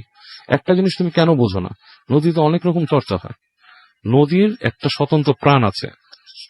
হ্যাঁ, একদম, বলে 100%, নদীর একটা হুম। স্বতন্ত্র প্রাণ আছে, যদিও হুম, এটা পাহাড় থেকে হয় বা অন্য কোনো জায়গা থেকে উৎপত্তি হয়, নদীর পাড়ে জনবসতি হয়, সেখানে হুম। একটা জনবসতির ইতিহাস থাকে। মানুষ অনেকেই তোমরা জানো, এটা আমাদের এই আফ্রিকান মিডল ইস্টার্ন প্র্যাকটিসের মধ্যেও আছে, যে নদীর মধ্যে অনেক কিছু করা হয়, অনেক রকমের তাবিজ কবজ করা হয়, অনেক প্রাচীন নাবিকরা অনেক কিছু ফেলে দিত, হুম। অনেক দৈত্য দানব জিন, তুমি হুম। যদি বিশ্বাস করে থাকো, অনেক কিছু- বোতলে ভর্তি হ্যাঁ, বোতলে করে, ভর্তি হ্যাঁ করে হ্যাঁ ফেলা হয়। হ্যাঁ। হ্যাঁ, তো সো একটা নদী রাতের বেলা একটা ভিন্ন চিত্র ধারণ করে, এবং তুমি আরো জানো যে অনেকে বলে যে জলপুরি, এগুলো আসলে পিশাচ, এগুলো নদীর মধ্যেই থাকে। ও হ্যাঁ, এগুলো এক ধরনের পিশাচ। জিন্নাত, ওরা বলতেছে এক ধরনের জিন্নাত, পিশাচ। এদের কাইন্ডটা এরকম, এরা পানির পাশে থাকে, হুম হুম হুম। এরা ডিসগাইজ করতে পারে, একটা সুন্দর রূপ নিয়ে আসে মানুষের কাছে, এই করতে পারে। তো তখন উলফাত ভাই ওনার এক্সপিরিয়েন্সটা বলেন যে আমার এরকম একটা এক্সপিরিয়েন্স আছে। বলে তুমি কি জানো যে এই নীল নদের বিভিন্ন এরকম জায়গাগুলো যেখানে তোমাদের টুরিস্টদের নিয়ে আসছে, এখানে কিন্তু মামিফাইং এর কাজগুলো হতো। হুম হুম হুম। হ্যাঁ, আচ্ছা, অনেক পুরনো সেই অনেক কথা। পুরনো এখানে হতো। তো অনেক মানুষ এই ধরনের জিনিস দেখে, যদিও রাতের বেলা এখানে আসার নিয়ম নাই, বাট জেলে যারা এখন অ্যাক্টিভ আছে, অনেকে আছে কিছু কিছু জায়গায় মাছ ফিশিং করে, তারা অনেকেই অনেক কাহিনী এরকম বলছে যে আচ্ছা। তারা এরকম দেখছে, কেউ দেখতে পায় যে নদীর পাড়ে কাউকে শোয়া কাটা হচ্ছে, ওই যে যা আগে হতো আগে সেই হতো জিনিসগুলোই হ্যাঁ, রিপিট। হ্যাঁ। তুলফাত ভাই শুনে যে ভয় পেয়েছে। আচ্ছা, একটা জিনিস শুধুমাত্র জিজ্ঞেস করি, যদি আমাদের সময় বেশি না, হ্যাঁ। তারপরেও, যে এই জিনিসগুলো আসলে দেখায় যে হুম, হুম। এটা মানে কেন, মানে এটা উদ্দেশ্য। আমি যতটুকু বুঝি, এবং ওনার সাথে আমি যে ডিসকাশন হুম হুম। করছি, উনি তো ঘুরে বেড়ান, উনি বলেন যে আসলে এই এদের কাজটাই হচ্ছে, জিনদের কাজটাই হচ্ছে যে মানুষকে কিছু জিনিস রিপিটেশনস দেখানো, হুম ভয় দেখানো। They want to prove that soul does exist, মানে সোলস গুলো আছে, souls do exist in the earth, তারা মানুষেরই আত্মা, তারা ঘুরে বেড়ায়। এটা কিন্তু আসলে আমাদের বিলিভের থেকে সম্পূর্ণ আলাদা, একদম ডিফারেন্ট। Religious believe. আমি আমাদের ধর্মের সোল বলে, হ্যাঁ, মানে বা অন্যান্য মানে religion এ আত্মা যেটা আমরা বলা বলি, হয়, হ্যাঁ যেমন সেটাই। ক্রিশ্চিয়ানিটিতে বা এসব বলা হয়, সোল কিন্তু আসে না। আচ্ছা। সিম্পল একটা লজিক রাসেল ভাই, যে আপনি মানে আমরা যেটা বিশ্বাস করি, সোল আমাদের মারা যাই, এটা বিশ্বাস করতেই হবে, আমরা মারা যাই, জি। আমাদের সোলটা আজরাইল আলাইহিস সালাম নিয়ে যায় আমাদের কাছ থেকে, এবং জি। নিয়ে যায় কিন্তু উনি এটা আল্লাহর কাছে সুপুর্দ করে দেয়, এবং জি। সেটা একটা জায়গায় প্রিজার্ভ থাকে, তার একটা হিসাব কিতাব বা ঘুম পাড়ায় দেয়। যায়, কিছু একটা হয়। হ্যাঁ, অবশ্যই, মানে ভালো কাজ করলে তাকে ঘুম পাড়া যায়, খারাপ কাজ করলে তার উপর একটা অত্যাচার হয়। যারা আত্মহত্যা করে তাদেরকে সিজিল নামে একটা স্থানে নিয়ে যায়, আটকায় রাখে, যেখানে সময়ের কোনো নাই, তারা কিয়ামত পর্যন্ত ওখানে আটকানো থাকবে। So they have no way to come back and scare people. অনেকে বলে যে ভালো কাজের জন্য কিন্তু ওই যে আপনি বলছেন যে কারিনের যে ব্যাপারটা, যদি আপনি সেই হিসেবে এটাই বলছি যে এই কারিন ইজ এ কাইন্ড অফ জিন্নাত, যারা মানুষের সাথে সেটাই। সাইন থাকে, এন্ড এক একজন মানুষের লাইফ স্প্যানে থাকে এক একজন, এবং তার সেই জিনিসটাকে সে ওভার অ্যান্ড ওভার দেখাচ্ছে মানুষকে। তো এই জিনিসগুলো আসলেই সব এই জিনদেরই কাজ। হ্যাঁ, এই যে জিন বা ডিমান যাই বলেন, এদেরই কিন্তু কাজ, জিনিসগুলো তারা ওভার অ্যান্ড ওভার দেখাচ্ছে। এবং একটা জায়গা যখন পুরান হয়ে যায় তখন সেটার প্রতি তারা একটা ফ্যাসিনেশন ফিল করে, এবং ওদের নিজস্ব যে রেসিডেন্স, তাদের যে বাসস্থান, সেটাকেও সিকিউর করার দরকার আছে। আমরা যদি সবই দখল করে নিই তাহলে তো ওরা থাকতে পারবে না, ঠিক না? তো ওদেরও ওই জায়গাগুলোতে ওরকম থাকার একটা ব্যাপার আছে, ওরা চায় না ওদের জায়গাগুলোকে ইনভেট করুক। তো মানুষের কাছে একটা ভীতি সঞ্চার করে রাখা তাদের জন্যই। তবে নদীর যে প্রাণ আছে এটা খুব একটু ডিফারেন্ট টাইপের আমার কাছে, একটু আমার কাছে, হ্যাঁ। কিন্তু আমি এটা আমার কাছে নতুন না, মানে এই কথাটা, এই জন্য আমার খুব ভালো লাগলো জিনিসটা। যে আমার একটা ফ্রেন্ড, ও আমাকে একবার এই টাইপের কিছু একটা বলেছিল, এবং নদী শুধুমাত্র প্রাণ আছে এটুকু তো আপনি বললেনই, ও বলছিল যে প্রাণ শুধু না, নদী প্রতিশোধন, এরকম ধরনের একটা মজার একটা, আমি যদি ভুল করে থাকি এটা যারা আল্লাহ মাফ করে দেয়, জিনিসটা হচ্ছে একটা নীল নদের কিন্তু একটা ইতিহাস আছে যে নীল নদ এক সময় স্যাক্রিফাইস নিত। আমাদের ওমর রাদিয়াল্লাহু তাআলা আনহু নাকি একবার একটা চিঠি লিখে দিয়েছিলেন যখন নীল নদ শুকিয়ে যেত, হে নীল নদ, যদি তুমি তোমার আল্লাহর ইচ্ছা প্রবাহিত হয় তুমি পানি দেবে, আর যদি তুমি নিজের ইচ্ছা প্রবাহিত হয় তোমার জল আমাদের দরকার নেই। এবং চিঠিটা উনি রেখে দিতে বলছিলেন। তো ওইটা যখন রেখে দেয় তখন নাকি সাথে সাথে পানিতে এসে পুরা নীল নদ ভরে যায়। আচ্ছা আচ্ছা, তো যাই হোক, এখন এইটাতেই আমরা একটা ছোট্ট ব্রেক নিতে চাই, এবং ব্রেকের পরে আমরা আবারও ফিরে আসতে চাই। আমাদের আরো নতুন গেস্ট রয়েছে বেশ কিছু, আমরা তাদের ঘটনা শুনতে চাই। থ্যাংক ইউ বাবু ভাই, thanks for coming. Farhan, thank you very much. Farhan একটু বাদ জানিয়ে কিছু বলে নাই, ফারহানের কাছ থেকে শুনতে চাই প্লিজ। কেমন লাগছে? ফারহান হচ্ছে আমাদের সেই মানে গেস্ট যে হচ্ছে একদম আমাদের সাথে ভূতের অংশ, অনেক মানে একদম শুরু থেকে এখন পর্যন্ত। তো রেডিও ফুর্তির 11 বছর বার্থডে পালন করছে, এবং আজকের বিশেষ দিনে আপনি এখানে, কেমন লাগছে আপনার কাছে? জি ভাই, আমার আসলে অনেক ভালো লাগছে, কেননা ভূত এফএম এর একদম 2010-11 থেকেই আমি আসছি। আর রেডিও ফুর্তির সাথে এভাবেই আসলে সম্পর্কটা গড়ে উঠেছে আস্তে আস্তে, আপনাদের সাথে, সবার সাথে। তো আসলে অনেক ভালো লাগে, অনেক ভালোবাসার অনেক বিষয়, ভালো লাগার অনেক বিষয় এই রেডিও ফুর্তির সাথে জড়িত। আর এখানে এসে অনেক মানুষের সাথে পরিচয় হয়েছে, বিশেষ করে বাবু ভাই, ওনার সাথে ওয়ান্ডারফুল পারসন। হ্যাঁ, ওয়ান্ডারফুল পারসন, মানে অ্যাজ এ হিউম্যান বিইং, এবং মানে অ্যাজ এ বড় ভাই অনেক ভালো, অনেক ভালো। তো ওনার সাথে এখানে পরিচয় হয়েছে, আপনার সাথে পরিচয় হয়েছে, মাসুম ভাইয়ের সাথে পরিচয় হয়েছে। তো এখানে এসে আসলে অনেক ভালো লাগার একটা বিষয় আছে, যে সেটাই আপনাদের আমরা একটা ফ্যামিলির মতো আসলে সবাই এখনো হয়ে গেছি, এটা মানে অস্বীকার করার কিছু নেই। বাবু ভাইয়ের কাছে আজকে যে ঘটনাগুলো মানে চমৎকার ছিল আসলে, সিরিয়াসলি। হ্যাঁ, thank you very much. And Farhan, আপনাকে অনেক ধন্যবাদ। আমরা ছোট্ট ব্রেকে যাব, এবং তারপরে আমাদের আরো 3 জন অতিথি আছেন, যাদেরকে নিয়ে আমরা 3 জনকে নিয়ে আমরা বাকি ঘটনাগুলো শুনবো। থ্যাংক ইউ ভেরি মাচ আমাদের সঙ্গে থাকার জন্য। অ্যান্ড আমরা চলে যাচ্ছি স্টে টিউন টু রেডিও ফুর্তি অ্যান্ড জিও ফুর্তি। Bhoot FM. The night comes alive.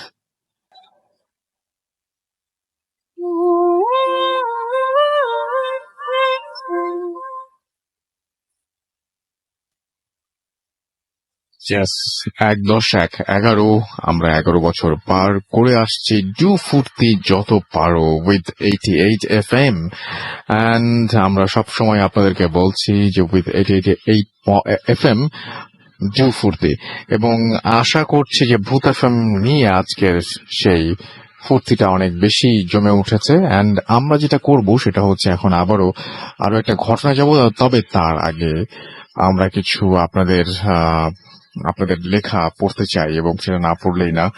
So Facebook post কিছু পড়ে আসি, এবং আমরা ফেসবুক পোস্টের নিচে আপনাদের কমেন্ট কিছু পড়ে আসি। এন্ড আপনারা যে সমস্ত কমেন্টগুলো লিখেছেন সেই কমেন্টগুলোর মধ্যে আমি দেখতে পাচ্ছি যে অনেকেই আছেন এই মুহূর্তে আমাদের সঙ্গে। এন্ড আমাদের ভূত এফএম এর পেজে দেখতে পাচ্ছি মারিয়া মিম আছেন আমাদের সঙ্গে, এবং আমাদেরকে দেখতে পাচ্ছি এছাড়াও আছেন আমাদের এখানে মাহিম, এবং তিনি বলছেন যে রাসেল ভাই কেমন আছেন? আমি সবসময় ভালো থাকি এবং সবসময় ভালোর দলে। এবং আমাদের সঙ্গে আছেন দেখতে পাচ্ছি মাহিম মির্জা অপূর্ব, এবং আমাদের সঙ্গে দেখতে পাচ্ছি এফটি ইনসা আমাদের সঙ্গে আছেন। আমাদের সঙ্গে আছেন নুসরাত মালা, এবং আমাদের সঙ্গে, এবং তিনি বলছে খুব পছন্দ হয়েছে ভূত এফএম শোনার জন্য জেগে আছি। আমাদের সঙ্গে সজীব দেবনাথ আছেন সিলেট থেকে। এছাড়া আমাদের সঙ্গে আছেন এমডি কাউসার, এবং আমাদের সঙ্গে আছেন দেখতে পাচ্ছি ঈশিতা ঈশা। এছাড়াও আছেন আমাদের সঙ্গে দেখতে পাচ্ছি রুহান আহমেদ, আতিকুর রহমান আতিক আমাদের সঙ্গে আছেন, এমডি শিপন চৌধুরী আমাদের সঙ্গে আছেন, আমাদের সঙ্গে আছেন RH শুভ, এছাড়াও এমডি সাইফ আমাদের সঙ্গে আছেন, এমডি সুমন আছেন ইমন খান হৃদয় আমাদের সঙ্গে আছেন দেখতে পাচ্ছি। এছাড়াও এমডি সোহাগ খান, মুনমুন আমাদের সঙ্গে আছেন, মুনমুন ও সুলতানা ঐশী আমাদের সঙ্গে আছেন, শিমুল কুমার আমাদের সঙ্গে আছেন RH শুভ, আফসার অরিন রাজন আমাদের সঙ্গে আছেন দেখতে পাচ্ছি তাহিয়া তাসনিম আমাদের সঙ্গে আছেন, এমডি আল আমিন খান। এছাড়াও আমাদের সঙ্গে আছেন এমডি সুমন, আমাদের সঙ্গে এই মুহূর্তে বরুণ মিশ্রা আমাদের সঙ্গে আছেন, এবং তিনি শুনছেন অ্যাপ দিয়ে। এছাড়া আমাদের সঙ্গে আরো অনেকেই আছেন। আমরা চলে যাব ঘটনায়, কারণ আমাদের হাতে সময় একটু কম। আপনার ঘটনায় চলে যায়, আপনার নামটা প্লিজ একটু বলবেন, তারপর আপনার ঘটনায় যাব আমরা। আসসালামু আলাইকুম রাসেল ভাই, ডিয়ার লিসেনার্স, আসসালামু আলাইকুম and happy birthday to radio Foorti. আমি মাহমুদুল করিম চয়ন, রংপুর জেলার গঙ্গাচড় উপজেলা থেকে এসেছি। জি রাসেল ভাই, আমি আমার ঘটনায় চলে যাচ্ছি। গতবার যখন আমি ঢাকা এসেছিলাম, তো যাওয়ার পথে আমার ফ্রেন্ড তার বাড়িতে ইনভাইট করেছিল আমাকে যাওয়ার জন্য। আচ্ছা। আর সেখানে আমার একটা কাজ ছিল ছোট্ট, আসলে একটা ছোটখাটো শর্ট ফিল্মে অভিনয় করেছিলাম। তো সেই জন্যই তার বাড়িতে যাওয়া। সেখানে আমি 2 রাত ছিলাম। আচ্ছা। তো প্রথম দিন আমি সকালবেলা 10টার দিকে তার বাড়িতে যাই। যাওয়ার পর ছিলাম একসাথে, কিন্তু খুব বেশি একটু সময় দিতে পারিনি। আর সদ্য বিবাহিত, কাজেই ওর সংসারের চাপ সবকিছু সামলাতে হচ্ছে ওকে। আর বিকেলের দিকে আমরা একটু ঘুরতে বেরোলাম। তাতে ও কিছু আমাকে গল্প শোনালো ওর বাড়িকে নিয়ে। আর এগুলো ও আমাকে অনেক আগেও বলেছিল, কিন্তু আমি বিশ্বাস করিনি। তারপর রাতে ফেরার পর গ্রামের ব্যাপার তো জানেনি ভাই, যে ইলেকট্রিসিটি থাকে না প্রায়। তো সোলার ছিল, কিন্তু সোলারের চার্জ ছিল না। আমরা রাত 11টার দিকে ও, আমার বন্ধু শুভ এবং ওর ওয়াইফ মাইশা আর আমরা 3 জন একসাথে বসে আড্ডা দিচ্ছিলাম। তো এক সময় মাইশা ভাবি আমাকে বলছিলেন যে তার বাড়িতে ঘটে যাওয়া কিছু ঘটনা। যে উনি বলছিলেন যে এরকম, যে আমাদের বাড়িটাকে জিন পাহারা দেয়। আর বলছিল যে উঠোনের মধ্যে দাঁড়ালে যে বাড়িটাকে মনে হচ্ছে কেউ যেন একটা পর্দা দিয়ে ছেপে রেখেছে আর কি, সামিয়ানার মতো। বা আর আমি ওটা ফিল করেছি, যে মাঝখানে দাঁড়িয়েছিলাম, তো দেখা যাচ্ছে যে মনে হচ্ছে যে আমি একটা ছোটখাটো গ্লোবের মধ্যে আছি আর কি, অন্যরকম একটা ফিলিং। তাও তারপর আমি ওই ঘটনার জন্য বেশ ভয় পেয়ে যাই আর কি, যেটা কেমন ধরনের একটা জায়গায় চলে আসলাম আমি হঠাৎ করে। আর মনে হয় আসা ঠিক হয়নি। তো শুভকে বলার পর শুভ বললো যে না, তোর কোনো ক্ষতি করবে না। এর পিছনে একটা গল্প আছে ভাই, সেটা হচ্ছে যে শুভর 17 পুরুষ পূর্বে 2 জন লোক ছিল। এক লোকের 2 ছেলে ছিল। তো ওনারা 2 জন একটা ক্ষমতা পেয়েছিলেন আর কি। তো একজনের মনে ছিল এটা দিয়ে মানুষকে সাহায্য করা, মানুষের ভালো করার জন্য কাজে লাগিয়েছেন। আর একজন চাচ্ছিলেন এটাকে ব্ল্যাক ম্যাজিক হিসেবে ইউজ করার জন্য। আর যিনি ব্ল্যাক ম্যাজিক হিসেবে ইউজ করতে চাচ্ছিলেন, সে ভাই তার অপর ভাইয়ের ক্ষতি করার চেষ্টা করছিলেন আর কি। আর এলাকার উপর প্রভাব বিস্তার করতে যাচ্ছিলেন। কিন্তু অপর ভাই, যিনি ভালো চাচ্ছিলেন সবার, তিনি এটা হতে দেননি। এই জন্য তাদের 2 পরিবারের মধ্যে একটা শত্রুতা চলে আসে। তো এভাবেই প্রত্যেক 3 পুরুষ পর পর সবাই এই ক্ষমতাটা করে পাচ্ছে উত্তরাধিকার সূত্রে। তো সেই হিসেবে আমার বন্ধু এখন এই ক্ষমতার অধিকারী আর কি। আর ওই সময় থেকে তাদের মধ্যে একটা বই সংরক্ষিত হয়ে আসছে, যে বইটা তার কাছে আছে। রাসেল ভাই, আপনার জন্য বইটা পাঠিয়ে দিতে চেয়েছিল, কিন্তু আমি নেইনি আর কি দায়ভারটা। আমরা ঘটনাটা শুনেছি। তো যেহেতু ইলেকট্রিসিটি ছিল না, তো আমরা অনেক রাত পর্যন্ত সেখানে আড্ডা দিই। আর ইলেকট্রিসিটি আসছে রাত 11টার দিকে। আচ্ছা। সরি ভাই, রাত 1টার দিকে। 1টার দিকে। তো আমরা তখন ডিনারটা সেরে নিই আর কি। আর যেহেতু আমি এর আগে ঘটনাগুলো শুনেছি যে এরকম একটা কিছু হচ্ছে, আর একটা ফিল করেছে একটা ব্যাপার, কাজে আমি খুবই ভয় পাইছিলাম। তো এই জন্য আমি বাইরে বের হতেও ভয় পাচ্ছিলাম আর কি। আমার ওদের পাশের রুমে আমার শোয়ার ব্যবস্থা হয়েছিল, গেস্ট রুমে আর কি। তো আমি সেখানে যেতে ভয় পাচ্ছিলাম একা শোয়ার জন্য। তো আমি ওদেরকে অফার করলাম যে আমরা 3 জনই আড্ডা দিতে দিতে রাতটা কাটিয়ে দিই, আমি যেতে পারবো না আর কি ও রুমে। আচ্ছা। তো রাত 3টার দিকে আমার ওয়াশরুমে যাওয়ার প্রয়োজন পড়ে। তো গ্রামের বাড়িতে কিন্তু ওয়াশরুম গুলো নর্মালি লিভিং রুম থেকে বা বাসা থেকে একটু দূরেই হয়, আর অন্ধকার থেকে লাইটিং এর ব্যবস্থা থাকে না। তো আমি ওর মোবাইলটা নিয়ে যাই আর কি। আর শুভকে বলি যে তুই আর সাথে আয়, কারণ আমি একা যেতে পারবো না, ভয় পাচ্ছিলাম। তো আমার সাথে যায় ও। আর ওদের ওয়াশরুমের সামনে একটা লিচু গাছ আছে। তো আমি যখন ওয়াশরুম থেকে বের হলাম তখন শুভ আমাকে বললো তোকে একটা জিনিস দেখাবো, তুই কি ভয় পাবি? আমি বললাম যে আচ্ছা কি জিনিস দেখাবি, দেখা অলরেডি তো ভয় পেয়ে গেছি, এখন ভয় না পাওয়ারই চেষ্টা করব। তখন ও আমাকে একটা ডালে একটা পাখি দেখালো, সেটা হচ্ছে দোয়েল পাখি একটা। তো রাসেল ভাই পাখিটার চেহারাটা এমন ছিল যে আমরা যে নর্মালি বৃদ্ধ লোক দেখি, যে হচ্ছে যে 80-85 বছর হয়ে গেছে, উনি যেমনই থাকুক না কেন বোঝাই যায় যে ইনি বৃদ্ধ। তো পাখিটার চেহারাটা এমনই ছিল, পালকগুলো তার ঝরা এবং একদম অন্যরকম ধূসর বনের আর কি, অ্যাজ ইউজুয়াল যে পাখিগুলো আমরা দেখি না সেরকম না। তো আমি মোবাইলে ফ্ল্যাশ ছিল, আমি সেটা দিয়ে দেখলাম যে একটা পাখি। তো রাসেল ভাই একটা আনবিলিভেবল ঘটনা এখানে যে ওই পাখিটার পাশাপাশি একটা ছোট একটা পাখি মানে হঠাৎ করে হাওয়া থেকে আবির্ভূত হলো, কোনো পাখা ঝাঁপানো নেই, কিছু নেই, অটোমেটিকলি ওখান থেকে শূন্য থেকে আর কি উদাও হলো ওখানে একটা উদাও হয়ে গেল একটা ছোট পাখি। যা আমি এটা বিশ্বাস করতে পারছিলাম না। তো পরে শুনি যে আরেকটা পাখি পাখা ঝাপটাচ্ছে, তো সেটা হচ্ছে আরেকটা ডালে দেখলাম আর কি। তো রাসেল ভাই আমি 5-5টা পাখি দেখলাম ওখানে, একটার পর একটা। আর দেখে মনে হচ্ছিল যে ওরা একটা ফ্যামিলির মতো আছে। আর আমার একটা স্ট্রেঞ্জ ব্যাপার সেটা হচ্ছে যে পাখিগুলো ভয় পাচ্ছিল না। আর ওরা আপনার এই ঘটনায় সবচেয়ে ভয়ঙ্কর জায়গা কোনটা একটু আমাদেরকে বলেন প্লিজ। রাসেল ভাই আমি বের হয়ে যেগুলো আমরা সিনেমাতে দেখে থাকি যে আপনার হচ্ছে যে কিছু একটা উদয় হচ্ছে এখানে, শূন্য থেকে কেউ একজন চলে আসলো, ঠিক এই ব্যাপারটা সব থেকে আমার কাছে ভয় লেগেছে যে পাখি একটা আছে ওখানে, তার পাশে শূন্য থেকে একটা পাখি চলে আসলো। এটা আমার কাছে সব থেকে বেশি strange এটা আপনার লেগেছে। স্টোরি। জি ভাইয়া। আপনাকে অনেক ধন্যবাদ আপনার ঘটনার জন্য। আমরা পরবর্তী ঘটনা যাব এবং এটা একটা ইমেইল, আমরা ইমেইলটা পড়তে চাই এন্ড আশা করছি আপনাদের এটা সবার আশা করছি ভালো লাগবে। ইমেইলটা আমাদের একজন লিসনার আমাদেরকে পাঠিয়েছেন, যেভাবে লিখেছেন সেভাবে পড়ছি। হ্যালো রাসেল ভাইয়া, আশা করি ভালো আছেন। আমার নাম সাজিদ হাসান শাফিন। আমার আর দুই বন্ধু তাইয়ব এবং তাহসিন, আমরা 3 জন মিলে মেহেরপুর জেলায় একটা একটা টিম খুলেছি এবং আমাদের জেলাতে আমাদের বিভিন্ন জায়গা থেকে আমাদের কাজ ভূত এফএমের মানে ঘটনা কালেক্ট করে এবং ভূতের এফএমের আজকে তিনি একটা ঘটনা শেয়ার করছেন এবং আশা করছি সেটা সবার ভালো লাগবে। ঘটনাটি আজ থেকে 30 বছর আগের, মেহেরপুর জেলা শহর থেকে মুজিবনগর যাওয়ার রোডে কোর্ট ছাড়িয়ে কিছু দূর শ্মশানের কাছাকাছি প্রায় একটি বাড়ি আছে। বেশ পুরনো আমলের বাড়ি, চারিপাশ বাঁশঝাড় ও বন জঙ্গলে ভরপুর। বাড়ির মালিকের নাম খালিদ শরীফ, বাবা মার একমাত্র সন্তান। ছোটবেলা থেকেই সে প্যারানরমাল বিষয়ের সাথে অভ্যস্ত, যেমন ছাদে কারো হাঁটার শব্দ কিংবা মধ্যরাতে তার নাম ধরে ডাকার শব্দ। খালিদ বড় হয়ে সে এগুলোকে পাত্তা দিত না। কিন্তু তার লাইফের সবচেয়ে ভয়ঙ্কর ঘটনা ঘটে যখন তার বয়স 25 বছর পূর্ণ হতে যাবে তখন।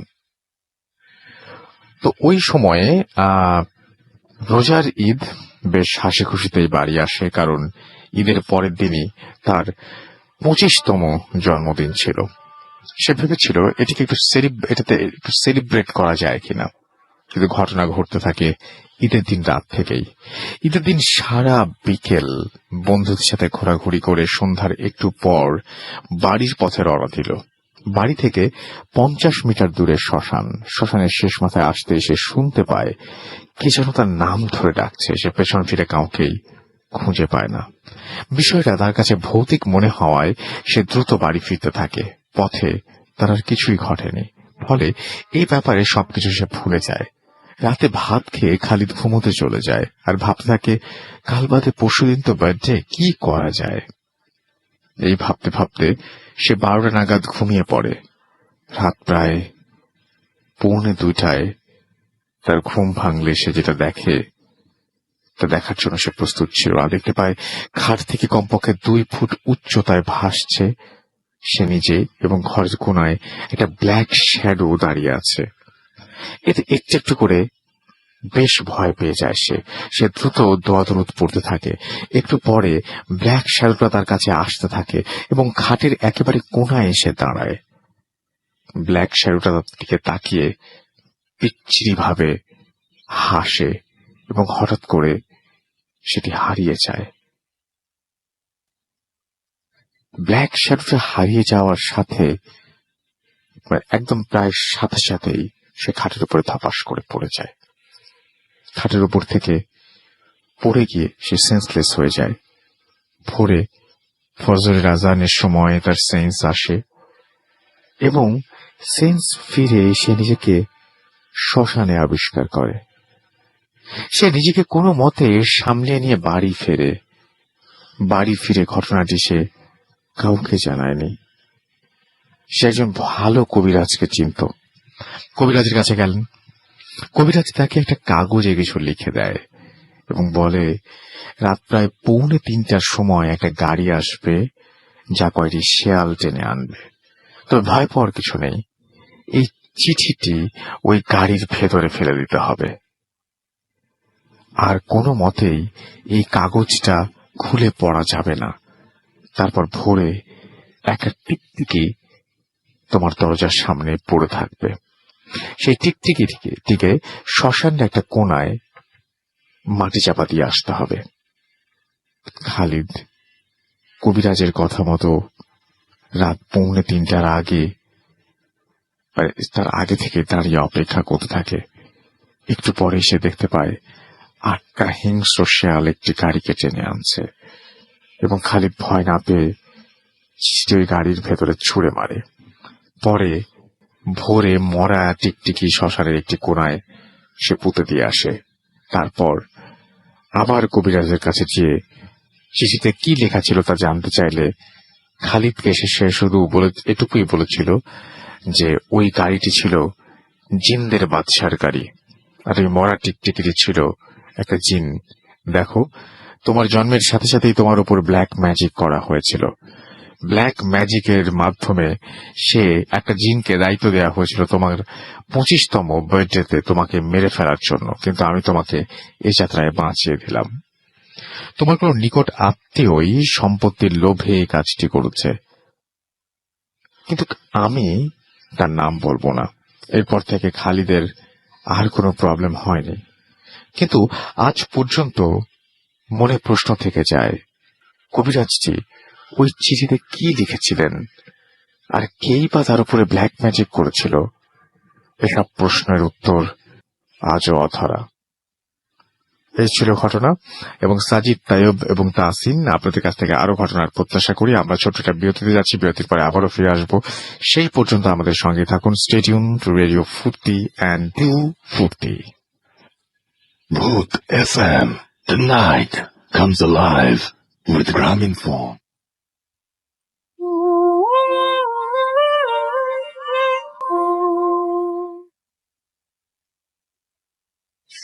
Yes, the night comes alive with Graminphone. শুনছেন সবসময় রেডিও ফুর্তি এবং আমি রাস্তার আছি সাথে, অ্যান্ড ডু ফুর্তি উইথ 88 FM। আমরা চলে যাব আমাদের শেষ ঘটনায়। আপনার নামটা প্লিজ একটু বলবেন, তারপর আপনার ঘটনায় যাব আমরা।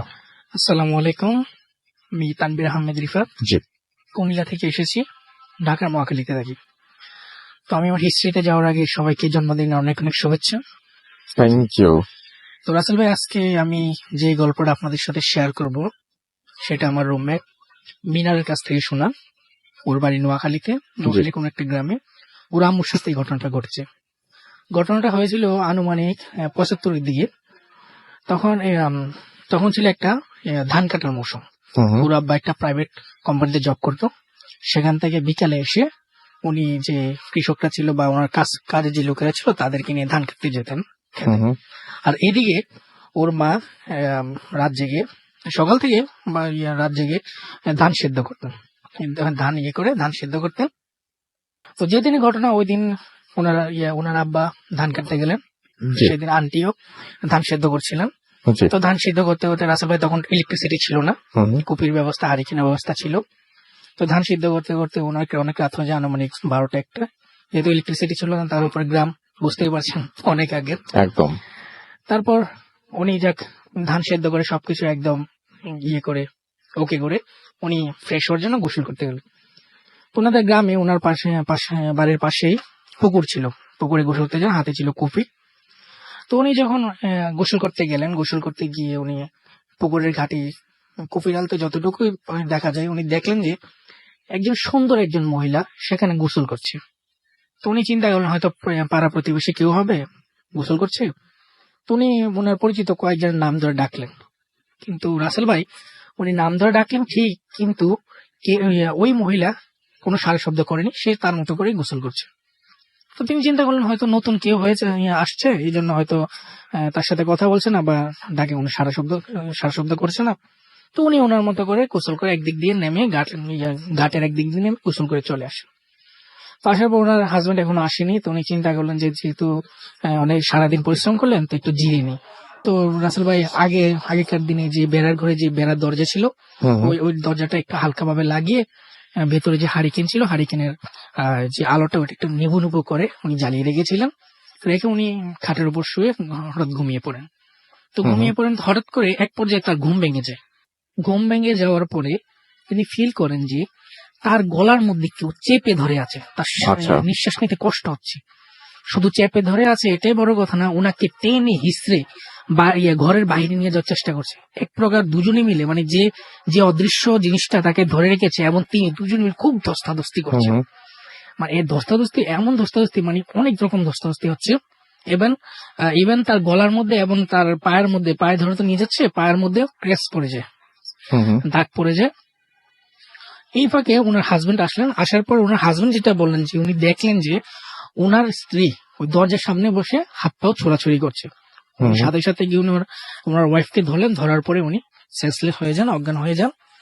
যাওয়ার পরে ওই রাত্রে অনেক পানি টানি দেওয়া হয়েছে, বাট উনি জ্ঞান ফেরেন ওনার। তো উনি সকালবেলায় মসজিদে যে ইমাম সাহেব ছিলেন, গ্রামের মসজিদে ইমাম সাহেবকে নিয়ে আসলেন। আনার পরে উনি দোয়া দরুদ পরে ওনাকে ফু দেন, পানি করে দেন। দেওয়ার পরে যাক আল্লাহর রহমতে উনি সুস্থ হয়। হওয়ার পরে ওই হুজুরকে জিজ্ঞাসা করে যে হুজুর আসলে ওর হয়েছিল ওটা কি, গতকাল রাত্রে ওকে দেখলাম এমন, ওর প্রবলেমটা কি?